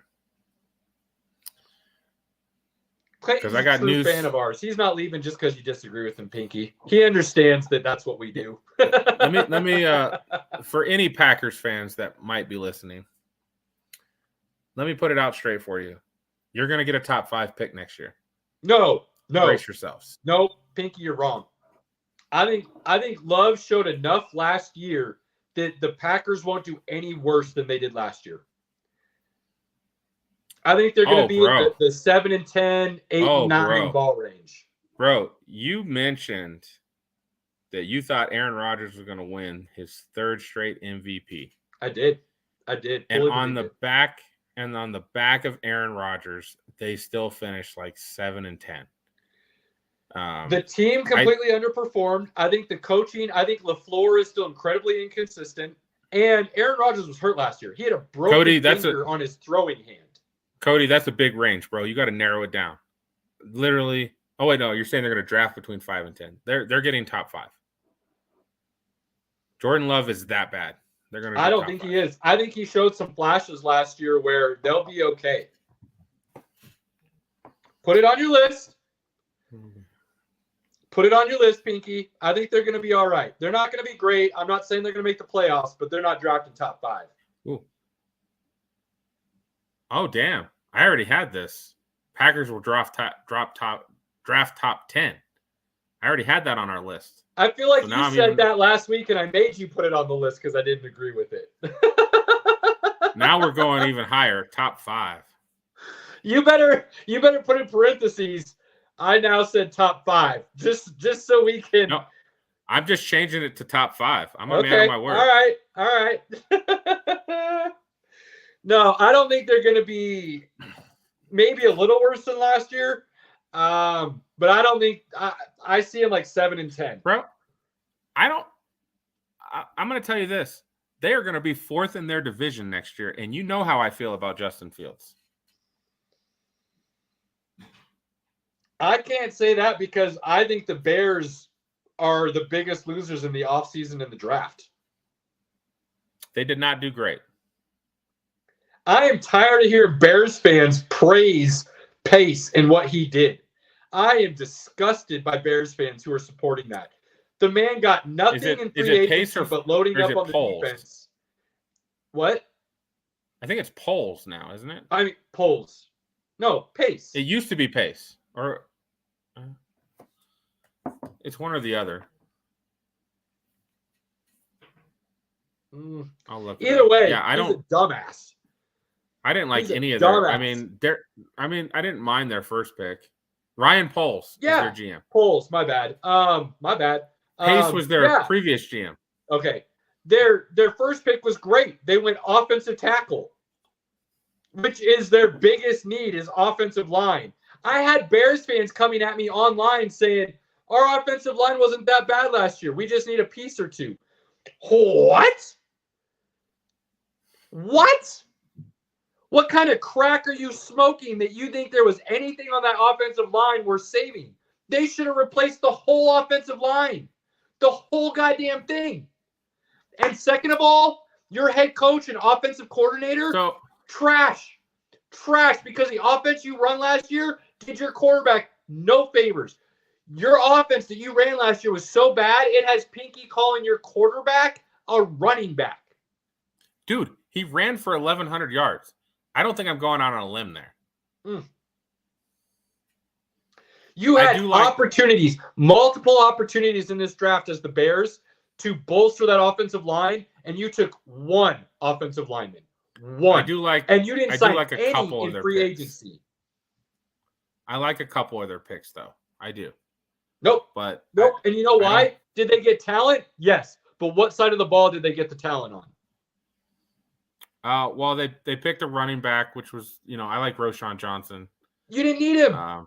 Khalil Herbert is very good. Roshan Johnson is not better than Khalil Herbert. Well, didn't they sign a running back too? Yes. On top of him. I do like Tyreek Stevenson, the corner, but they already have some good corners. Yes, they took 2 last year in the draft. Who were both pretty good. Yeah, and they should have been going offensive linemen last year too, and they didn't. Look, that trade you made to drop from the first spot and getting DJ Moore does you no good if you're not going to block and give your quarterback time to throw the ball. The Bears are stupid. And for you to say, you know how much I love Fields. I think he is a Pro Bowl, first-team pro waiting to happen. But that's not going to happen if you have 0 offensive line. And for you to say all the talent that the Packers have on their team, that they're going to finish behind the Bears, that's crazy to me, dude. What is going to end up happening next season? He's going to end up having to run the ball. And when you run the ball, he's not a small guy, but he's not a big guy either. He's big for a quarterback. He's almost Cam Newton size. Ish. I still think he's not. I just think running the ball. I don't like any quarterbacks running the ball a lot myself. Like, I know that what helps Josh Allen be successful. Hurts was an MVP candidate because of his ability to run the ball. I don't like a lot of quarterback runs. I don't. I want my quarterback. I don't like quarterback runs when that's what they're doing a majority of the time because they don't have protection. I don't like that. I like when my quarterback can do it. I don't like when he has to do it. I think that's my delineation there. So, can you guess the only 2 Bears jerseys I saw this weekend? A McMahon and a Walter Payton? It was just Fields and Payton. Those are the only 2 jerseys. Okay. You were either wearing Fields or you were wearing Payton.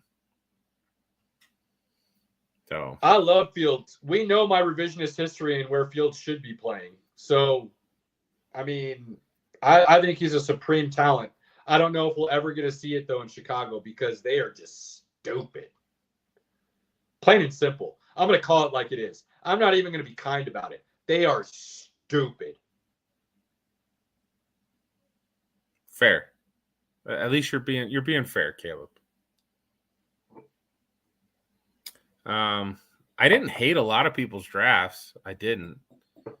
I don't think the talent was as strong in this draft as it was in previous drafts. But this is what I'll say about the talent.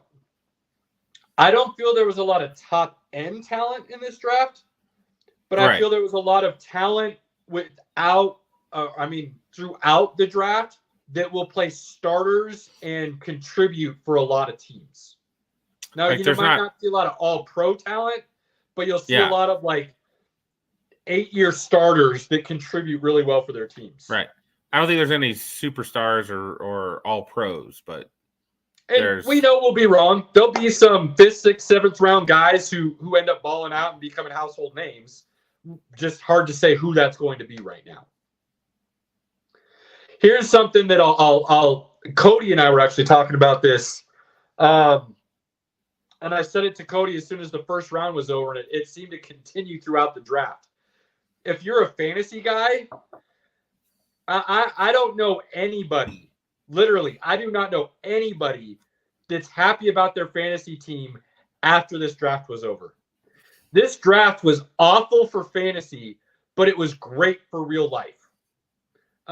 Because like the Bears, drafting a Roshan Johnson, that's a great depth pick for your running back room. But for fantasy, it kills anybody who had Khalil Herbert stock. Right? I feel like Charbonnet going to Seattle behind Ken Walker. That made no sense to me. But that is a great pick for real life football. Adding depth to that room. Jackson Smith and Jigba. They didn't really need him in Seattle per se.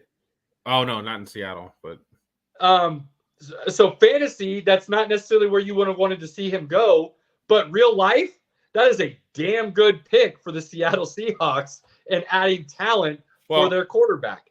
So I feel like that happened just across the board throughout the league. There was a lot of great real life football picks and really bad fantasy picks. Yeah. No, I don't think anybody. I mean, honestly, I think Bijan Robinson legit is the only good real life pick and fantasy pick that came out of this entire draft. Well, that's because he's going to get the volume. But that's my point. Like, I think that is literally the only one. There are other places guys could have gone that would have been good for fantasy, maybe not good for real life. But it was the exact opposite this year. And I can't quite remember a draft where that was this true. That's probably the case. Now, I'm going to homer out a little bit here. Pinky, reel me in if you think I need to be. One thing that really surprised me, and it has me questioning my own eyes and my own evaluations. And when it comes to the draft, I try to be as unbiased as possible. I leave my Nebraska glasses alone, and I just try to evaluate talent. I honestly believe Trey Palmer is a first-round talent based on the wide receivers in this year's draft.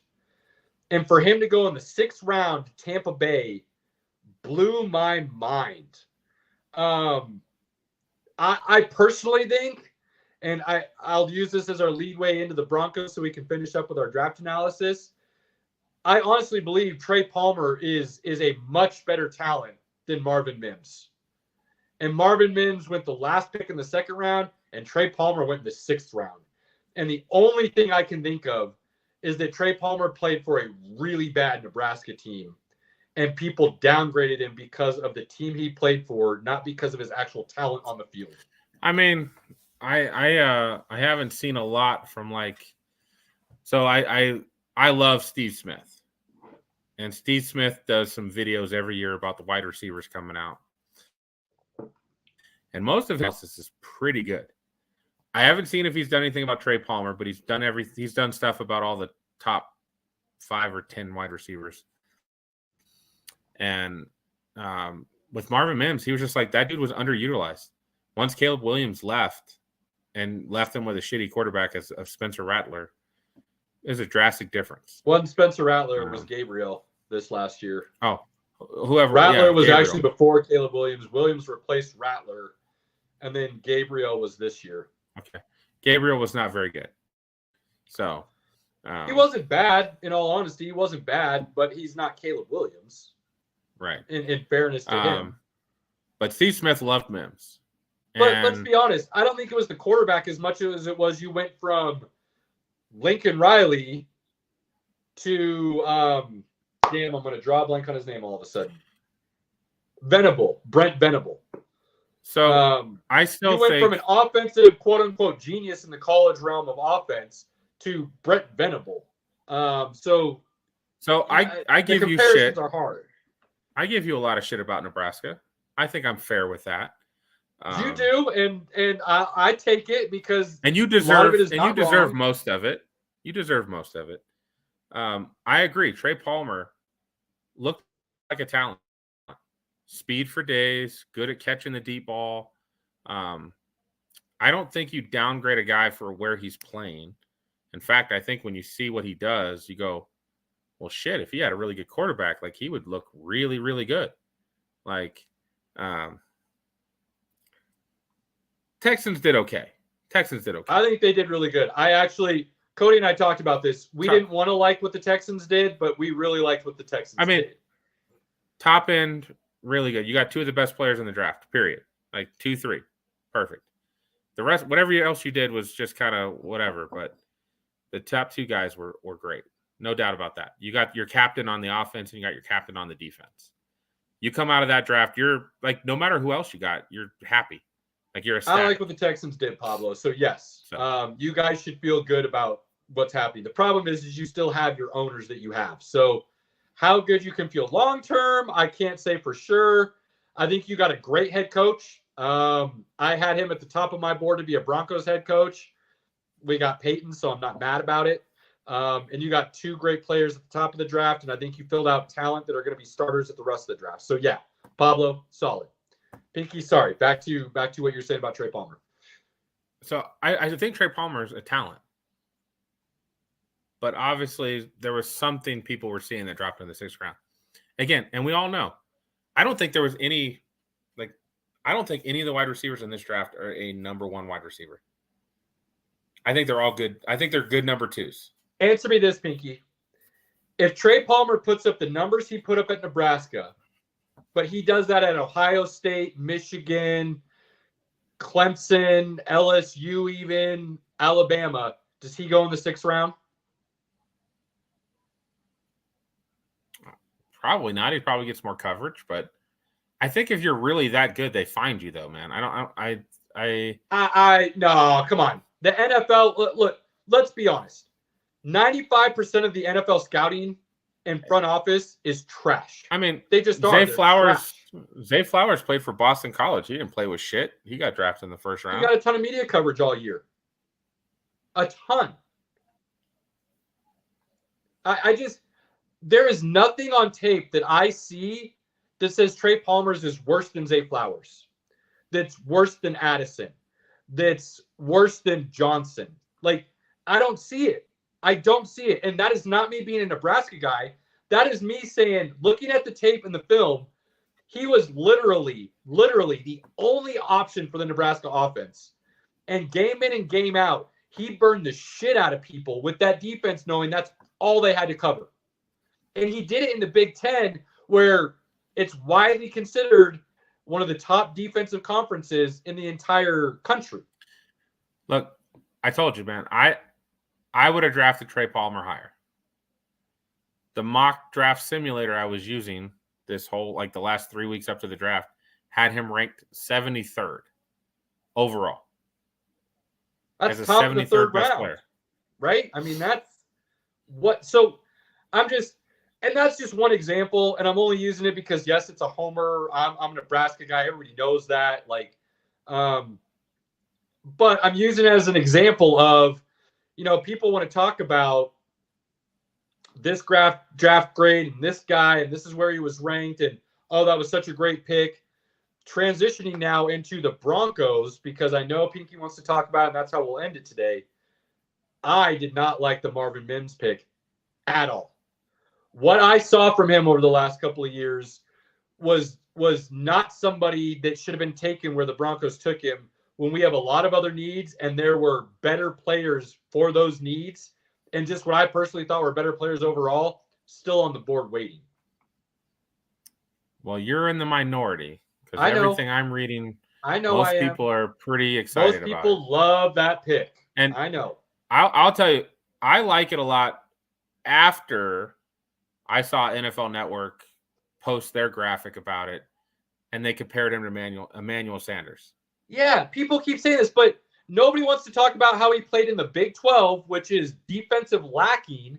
And they want to talk about, he had 19 yards per reception career average. He played in a conference that doesn't even play defense. So when I looked at that comp, the first thing I did was go back and watch Emmanuel Sanders. And then go back and watch the tape on Marvin Mims. There's a lot of good comparisons there. You can see it. Where did Emmanuel Sanders go to college? SMU. So he played on a down team, sort of, in what I believe actually was a better talented conference defensively than the Big 12. So I just see a guy that can do what the Broncos need him to do. We need a guy that can go deep. I know you're like, whatever. That dude can make some plays on the deep ball. He does. Okay, Pinky, but here's what I think. And let's be honest with me. Everybody healthy, all things considered, is he a top 3 receiver on this team next year? Is he the guy you're putting in the 3 receiver set? No, he's not. He's the 4th best receiver if everybody's healthy. He's behind Patrick, Sutton, and Judy. But Sean Payton will get him involved. Because he drafted him for a reason. That's the bottom line. I don't agree. I don't disagree with you. He is the fourth in that pecking order, without a doubt. And let's be honest, fifth. He might be fifth behind Callaway. Okay. He might be sixth if Hamler's healthy. Hamler's done, bro. He's not playing for this team. He's gonna get traded in training camp. If he's healthy, comes back from the PEC, he's done. That's exactly why they drafted this guy. He is done. I'm just saying, you still got to go through training camp. And Peyton's not a guy who, just because he drafted you, is going to play you. For Peyton, you have to be better. And Hamler and him are the same dude. So if Hamler's healthy, there's a chance Marvin Mims doesn't even see the field to start the season. And I know how much you don't like George Payton. Sean Payton made George Payton trade up to get this guy. I know. So Sean Payton wanted this guy. I know, and that's why I'm even though I have the thoughts I have, it's hard for me to say it because I know Peyton traded up, wanted him. Look, Sutton or Patrick will not be on the team after this next season. I know. One of those two guys will not be here based on their salary. Again, and maybe it's just because I am biased. I don't know. But what I saw on tape from Trey Palmer is better than Marvin Mims. And Trey Palmer is faster and bigger. So again, there are so many reasons I don't like this pick. I thought there were still offensive linemen on the board that the Broncos should have gone after over this wide receiver. I think you're putting more hate on it than you need to, but if that's what you want to do. I'm trying not to make it sound hateful. I really am, because I'm just trying to think of the Broncos' needs and what they could do to be a better team next year and win. And Marvin Mims just doesn't fit in that vision for me. The top three picks were all Sean Payton picks. All of them. I know. And that's why it's hard for me to say I don't like it, because I know Sean Payton is a hell of a coach. And if he sees something in these guys, it tells me that he's willing to dump other dudes. And just like I said, I think Stidham starts at some point this season over Russell Wilson because Sean Payton really wanted him. And I do not think Sean Payton likes Russell Wilson. It's hard for me to hate on these picks. It just, I didn't like it. I personally didn't like it based on what I thought was still available. Let me ask you this before we go to some of the other picks, because honestly, I like pretty much every pick after Marvin Mims. What is your grade for the Broncos in this draft?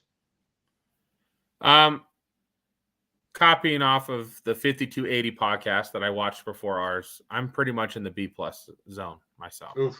See, I gave him a C+, and a lot of it has to do with that Marvin Mims pick.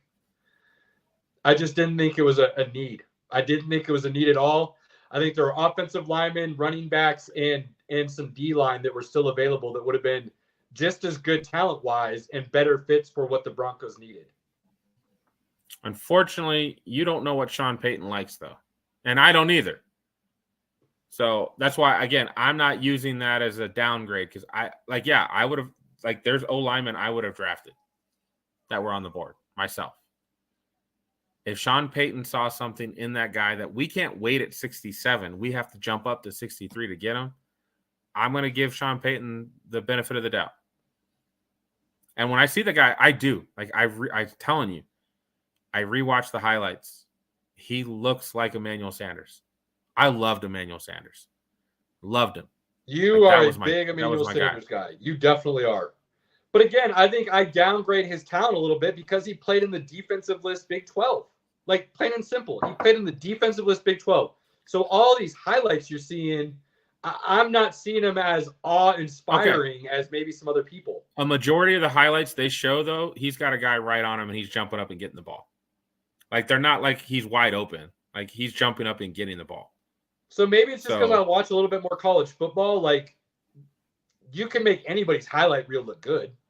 They're going to show in your highlight reel, they're going to show that your best place in the season. That doesn't say what your overall season was. Hey, Will Levis's highlight reel says he should be a top 5 quarterback. We know how that went. Okay. But that's kind of my point. I don't think Mims is as good as people are trying to make him sound. I liked the cornerback pick out of Iowa. I like the linebacker pick out of Arkansas. Well, hold on. So the next pick was Drew Sanders out of Arkansas, who was a top 5 recruit that played for Alabama. Couldn't really get playing time at Alabama, so he transferred to Arkansas. Senior year, he gets 9.5 sacks. His stats are awesome. His speed, his size, he's 6'4". Like, I got him as an edge player. A lot of people are talking about him inside. I think he's moving to the edge myself. I agree with that. And I think that's where his talent will show out the best. He's a fast dude for that position. He can go sideline to sideline. You don't put somebody like that stuffed in the middle when he can. This is a bad comparison because I don't think the talent's quite there. But I think he could do some Micah Parsons type things with his ability if put in the right situation. Right. You don't want to stuff him in the middle and be a run blocker when he could be getting after the quarterback and chasing to the sidelines. And I saw him as edge because I don't know if we can trust Randy Gregory. Right, he played 5. Like the 5 games he played were pretty good, talent-wise, off the chain. But right? Yeah, availability is a big thing with him for sure. Baron Browning had some moments that he looked like a game wrecker, and then he would disappear. And then Nick Bonito, had some pass rush, but couldn't play the run. So edge is still a need. So I think that's what they drafted him for. I think they're happy with Singleton and Josie Jewell. Yeah. I don't think they're worried about those 2 guys. I think they want extra edge help. Agreed. And again, I'm going to keep saying it, Pinky, because I don't think I'm going to be proven wrong. Peyton, as in George, is an average GM at best. The reason we got the free agents we did and the reason this draft was as good as it was is because of our head coach, not the GM. I think they're doing a collaborative effort, which is a change for George. I loved the press conference was great. Sean Payton was like, yeah, I'm the spender and he's the saver. Like, it's a good relationship. I want to be aggressive and trade up, and he wants to trade back. Like, you need some of that. And that's I think Sean Payton being amicable because he knows he still has to kind of work with this guy until the ownership dumps his ass. Maybe he likes the guy. Who Yo, knows? I'm going to be honest. I think Sean Payton looks at that Russell Wilson trade and says, you are a dumbass. Well, I think Sean Payton thinks he can get a decent season from any quarterback. So, because again, coaches always have to be a little confident in their system, right? So, we'll see. But they weren't. We'll see. They weren't going anywhere with Jameis Winston and Taysom Hill. So I know for some reason you didn't like the Ross pick, cornerback out of Iowa, but I love that. Well, no, I think it's just funny because he's a white corner, playing the racism card. There's not been a lot of white corners in the league. There's 2 things you don't draft. You don't draft a white corner or a white running back for the most part, right? Now there's some outliers, right? Christian McCaffrey's an outlier. Toby Gerhart was not an outlier, right? He from Stanford. So these guys' athletic scores are off the chart, though. Like he doesn't have any issues, and he's a ball hawk.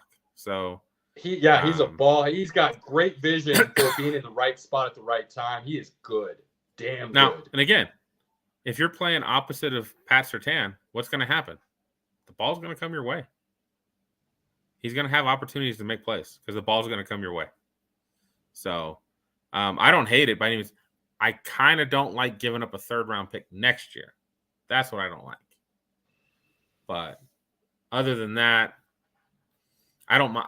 I always say you got to draft corners. Every draft, you got to get a couple corners. Every draft, you got to get a couple undrafted corners because a couple undrafted corners will turn out to be good. Like, you just have to have them. Like, period.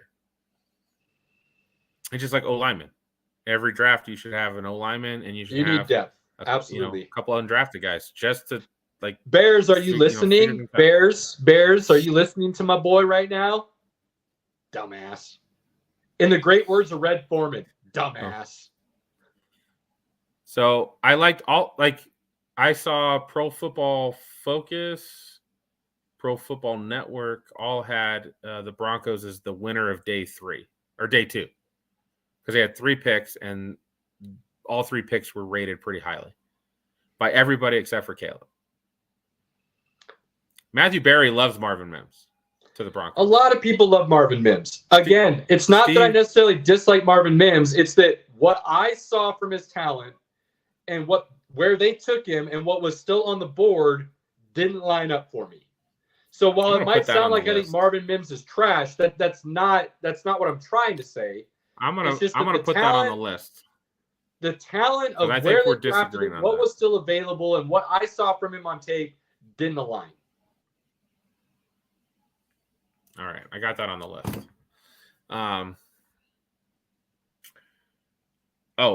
JL Skinner. Bro.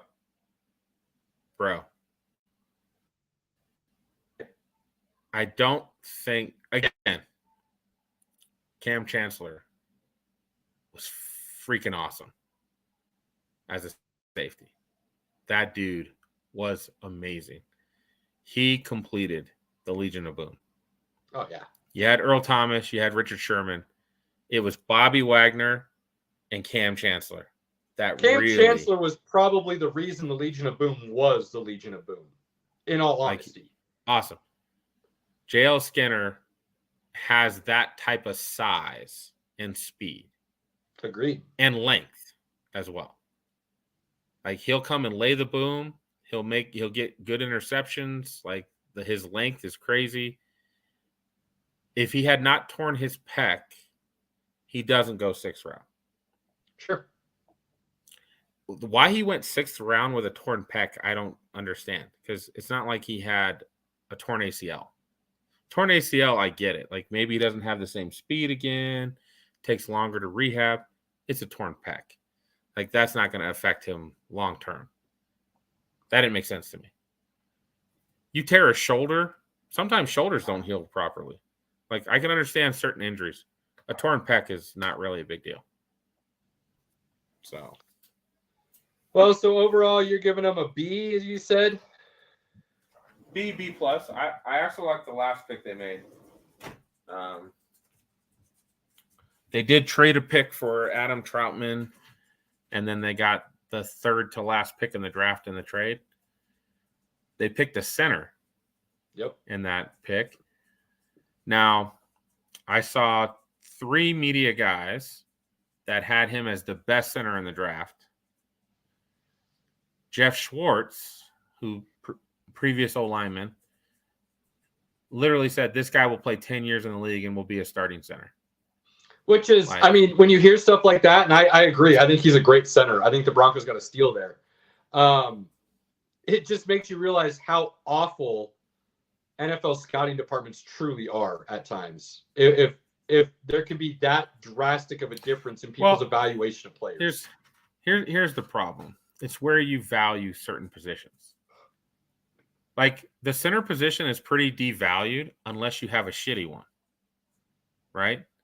Because you're like, oh, we can draft a guy in the 6th round that can play center well. Yeah, but it makes no sense to me. Like, that's another thing why a square peg round hole stupid NFL. Like, the center literally calls out the coverage for the offensive line and where they're blocking. And you're going to devalue that position? Like, that makes no sense to me. Cool, you have a really great left tackle. Maybe the best left tackle in the NFL. But if you have a shitty center, it really doesn't matter. Like, it really doesn't matter how great your left tackle is because the rest of the line is going to be shit because the coverages he's calling out are not correct. I mean, a lot of centers are usually drafted late. It's a position that doesn't go very high very often.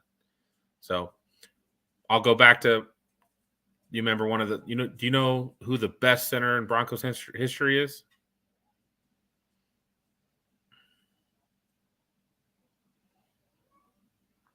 He was on the Super Bowl teams.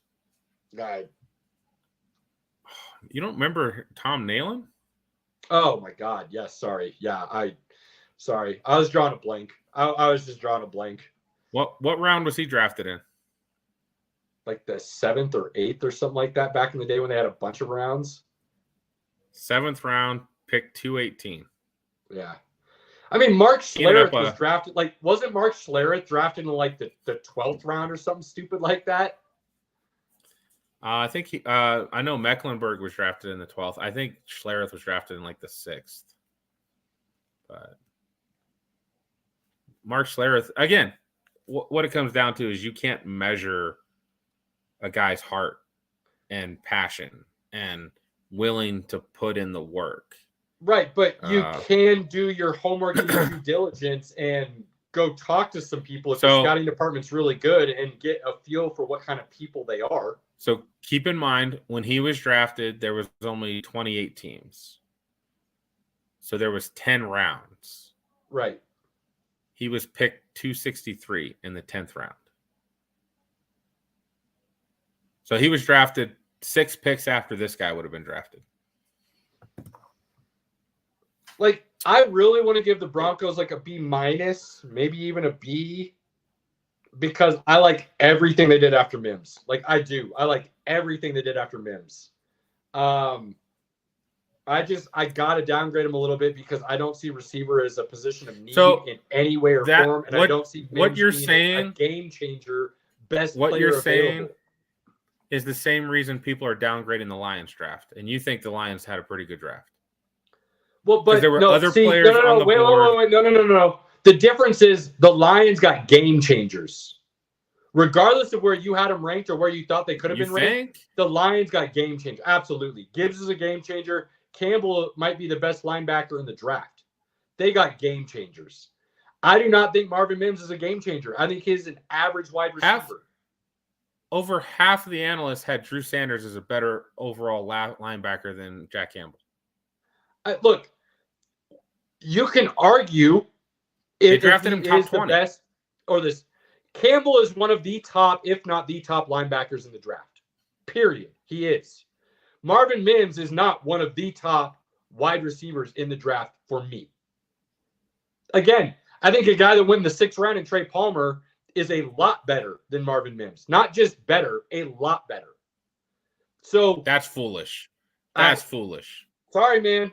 That's foolish. Talk about this. You foolish. put Marvin Mims on Nebraska, I don't think he has anywhere close to the same numbers as Trey Palmer did. That's super foolish, bro. Why? The gap between them is not much. It's not. Why? He's not a lot better than Marvin Mims. Period. Why? He's not. Why? He's not. It's out there, bro. What? He's not. Says period. What? The draft experts in the NFL? I watched a lot of Trey Palmer after you talked about him and Cameron talked about him. I came away very impressed. I came away liking that guy. I didn't see anything in his tape that said he's way better than Marvin Mims. Could he be better than Marvin Mims? Possibly. Oklahoma was a much better team than Nebraska. A much better team. The talent around Marvin Mims was much better. Not last year they weren't. You had to respect the other receivers on Oklahoma. You didn't have to respect the other receivers on Nebraska. Gabriel and Venables suck, bro. So Gabriel they were not was a lot really good, better. dude. What are you talking about? Gabriel was really good last year. He wasn't great, but he was really good. Casey Thompson was not really good. Casey Thompson was average at best for Nebraska. No Nebraska quarterbacks are good. We know this. Oh, not since Eric Crouch. That's a long time, bro. Most of the people that are watching that weren't even alive back then. A long time. But this is what I'm saying. Position for position, player for player, Oklahoma was a lot better than Nebraska. You drop Marvin Mims on Nebraska and you drop Trey Palmer on Oklahoma, you see very different players. I'm not very different from Trey Palmer. You still see a great player from Trey Palmer. You do not see great or good from Marvin Mims on Nebraska. That's my take. You're completely hating on one guy to lift up your guy. You're doing a Joel Embiid, bro. No, I'm not. Why? How am I doing that? Because you're downplaying one guy to lift up your guy. No. There's no need for it. No, I'm not. I am not downgrading. No, I'm not. I am not upping Trey Palmer to ruin Marvin Mims. I'm saying if you switch the guys and put them on each other's team, one still looks really good and the other one does not. And that's simply because of their talent. That's how I see it. Marvin Mims is a fast dude. That's what I see. I don't see an exceptional route runner. I don't see somebody who can play on the outside. I see a slot guy. And there's a dime a dozen slot guys in the NFL. I think Trey Palmer can play every position at the wide receiver. He's faster than Marvin Mims based on his 40 at the combine, and he's bigger. That's what I'm saying. His 40 was not that much faster. It's still faster. We're talking milliseconds. It doesn't matter. It's faster. And people are trying to talk Marvin Mims like he's some kind of over-the-top dude. That's just what I'm saying, Pinky. That's what I see. I don't think the gap is that big, bro. You're making it sound like they're like, hold up. This. You put Marvin Mims on Nebraska. You think he still goes in the bottom of the second? Bro, I wouldn't put anybody on Nebraska. Nebraska sucks dick. Answer my question. If Marvin Mims was on Nebraska last year, does he go the bottom of the second? Is he being talked about the same way? Possibly. Who knows? No, I don't think you should be hating. Because your team sucks dick doesn't mean you should downgrade another guy. I'm not downgrading him. I'm saying if he was on a worse team, you wouldn't have seen anything spectacular from him. Maybe Trey Palmer doesn't look as good if he has better guys on his team. We don't know. What? You're telling me talent wouldn't show out if he had better players around him? Possibly not, because other guys are still eating. What? There was nobody on that team to eat other than Trey Palmer. Period. That's why he's so good, because he put up huge numbers and everybody keyed on him. That's like saying Devontae Smith wasn't that good at Alabama because he had talent around him. Jackson Smith and Jigba, Marvin Harrison aren't that good because they have talent around them. That's not how this works, Pinky. That's a completely different conversation. Trey Palmer's not even on that type of level. So. I think he is. I honestly believe he's not on that level. If he was on Ohio State last year, Trey Palmer goes in the first round. That's what I honestly believe. No. Why?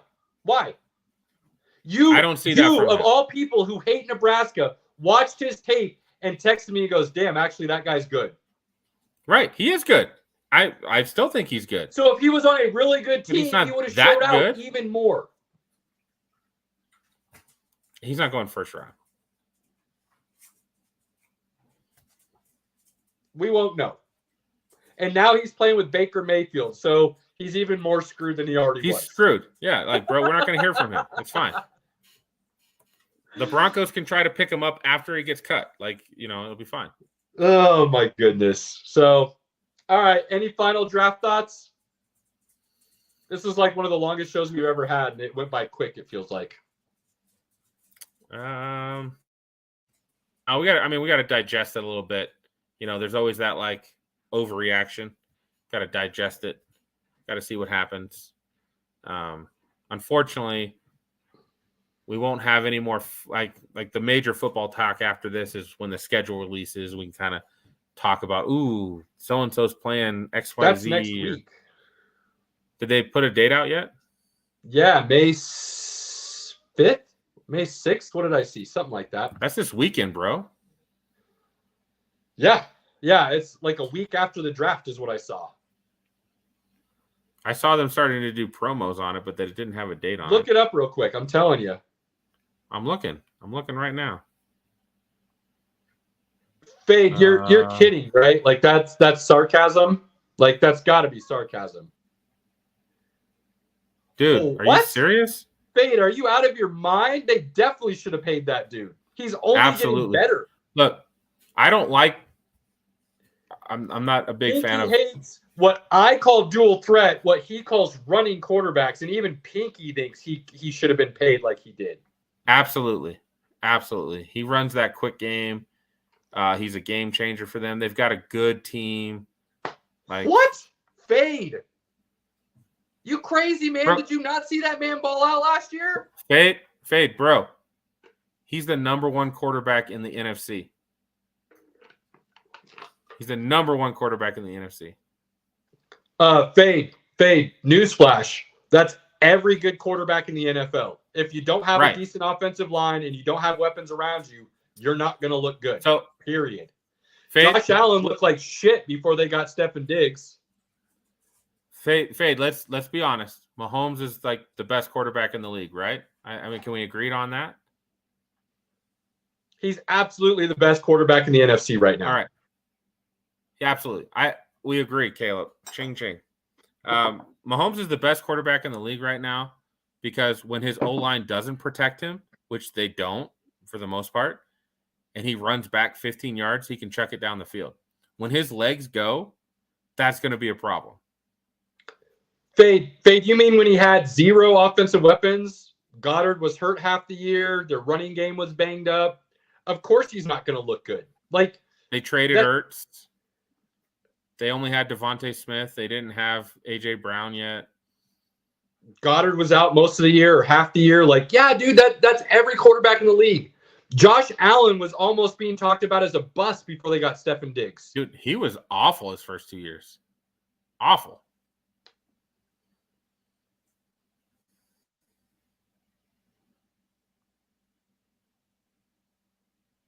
They're not playing the way Jalen Hurts did last year, my guy. There's a handful of quarterbacks in the league, most of them in the AFC right now, that can play at the same. Jalen Hurts was being talked about as the MVP before he got hurt. Like, Fade. Give your man some credit. You guys have a great quarterback, and you should be I got to talk this guy off the ledge here. Fade, I guarantee you can put almost any quarterback in the league behind that team, and they make the playoffs. But only, like, not many could they make the Super Bowl. Hurts got him to the Super Bowl, and it was only his 3rd season. I don't understand the hate. You don't want to believe in Wentz, that's fine. Like, I'm not going to hate on that. But Hurts is a different breed. Hurts is not a Wentz. Nobody's talking about him being a cancer in the locker room. Nobody's talking about him being hard to coach. No, you're not making a mistake with Hurts, my guy.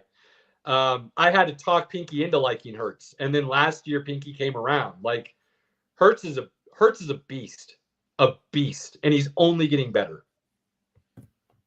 And again, it's easy to get better when you have good coaching and a good team around you. But that's the history of the NFL. You don't have talent and a good coach, you're not going to do anything in the NFL, and you'll flame out. There's no way. Again, things happen. It's a long season. There's no way the Eagles don't make the playoffs next season. And that's what you want, right? I'm confused. Hurts has never played bad. Like, he's never played bad. His first year was average.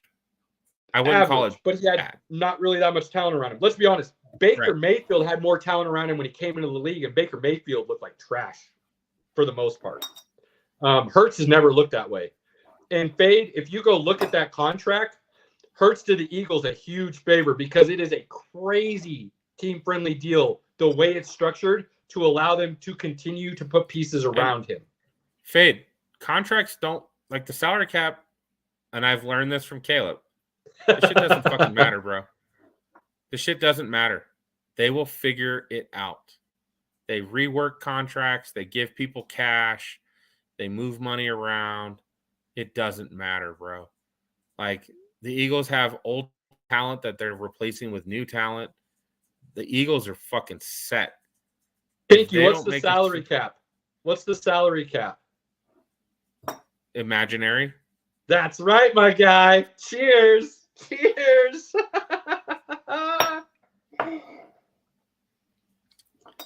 Yeah, but besides Lane Johnson and A.J. Brown right now, they're not really paying anybody. It is. It totally is. If you have cash and you make good trades and you do a good job of replacing players on their way out, you're fine. The Eagles are fine. If you want to hate on your Eagles, bro, just pick another team. Like, it's cool, man. You can change teams. Philadelphia fans are wild, dude. Philadelphia fans are wild. Like, as a Broncos fan, I feel like I have a legit reason to question them. I don't know how an Eagles fan could be questioning the Eagles right now. That blows my mind.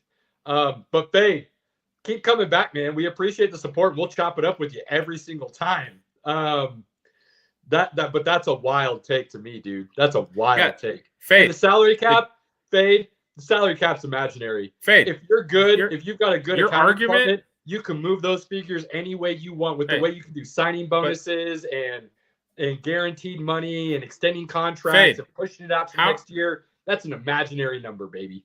Fade, how are you trying to make the Chiefs giving up Tyreek Hill a bad thing? They won the Super Bowl without him. It's not like they flamed out and didn't make the playoffs.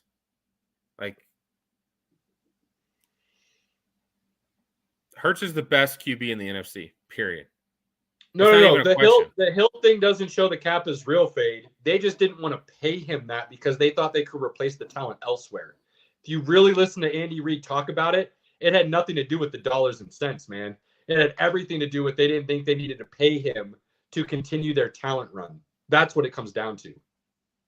Yeah, but Fade, they're not successful because of Hill. They're successful because of Travis Kelce and Mahomes.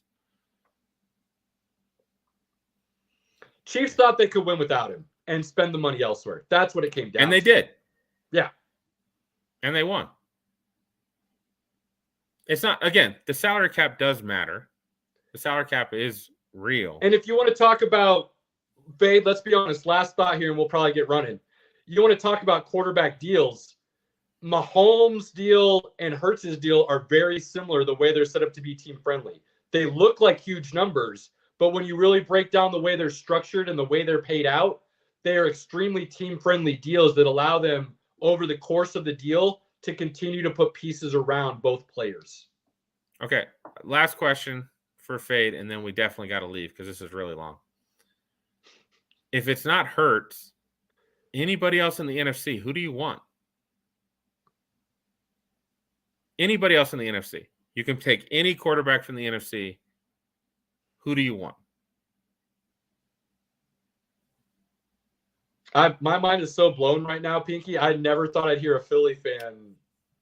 This is blowing my mind. I don't mind a guy not drinking the Kool-Aid. That's fine.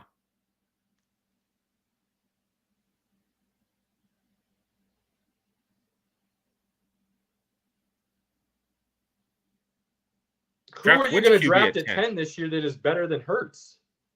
The three best guys were already gone. You're going to take Hendon Hooker? You're going to take Will Levis? And to be perfectly honest with you, Fade, the only quarterback in this draft that I would have rather had than Hurts, and it's solely based on possible potential, was Richardson. I wouldn't have taken Young or Stroud over Hurts.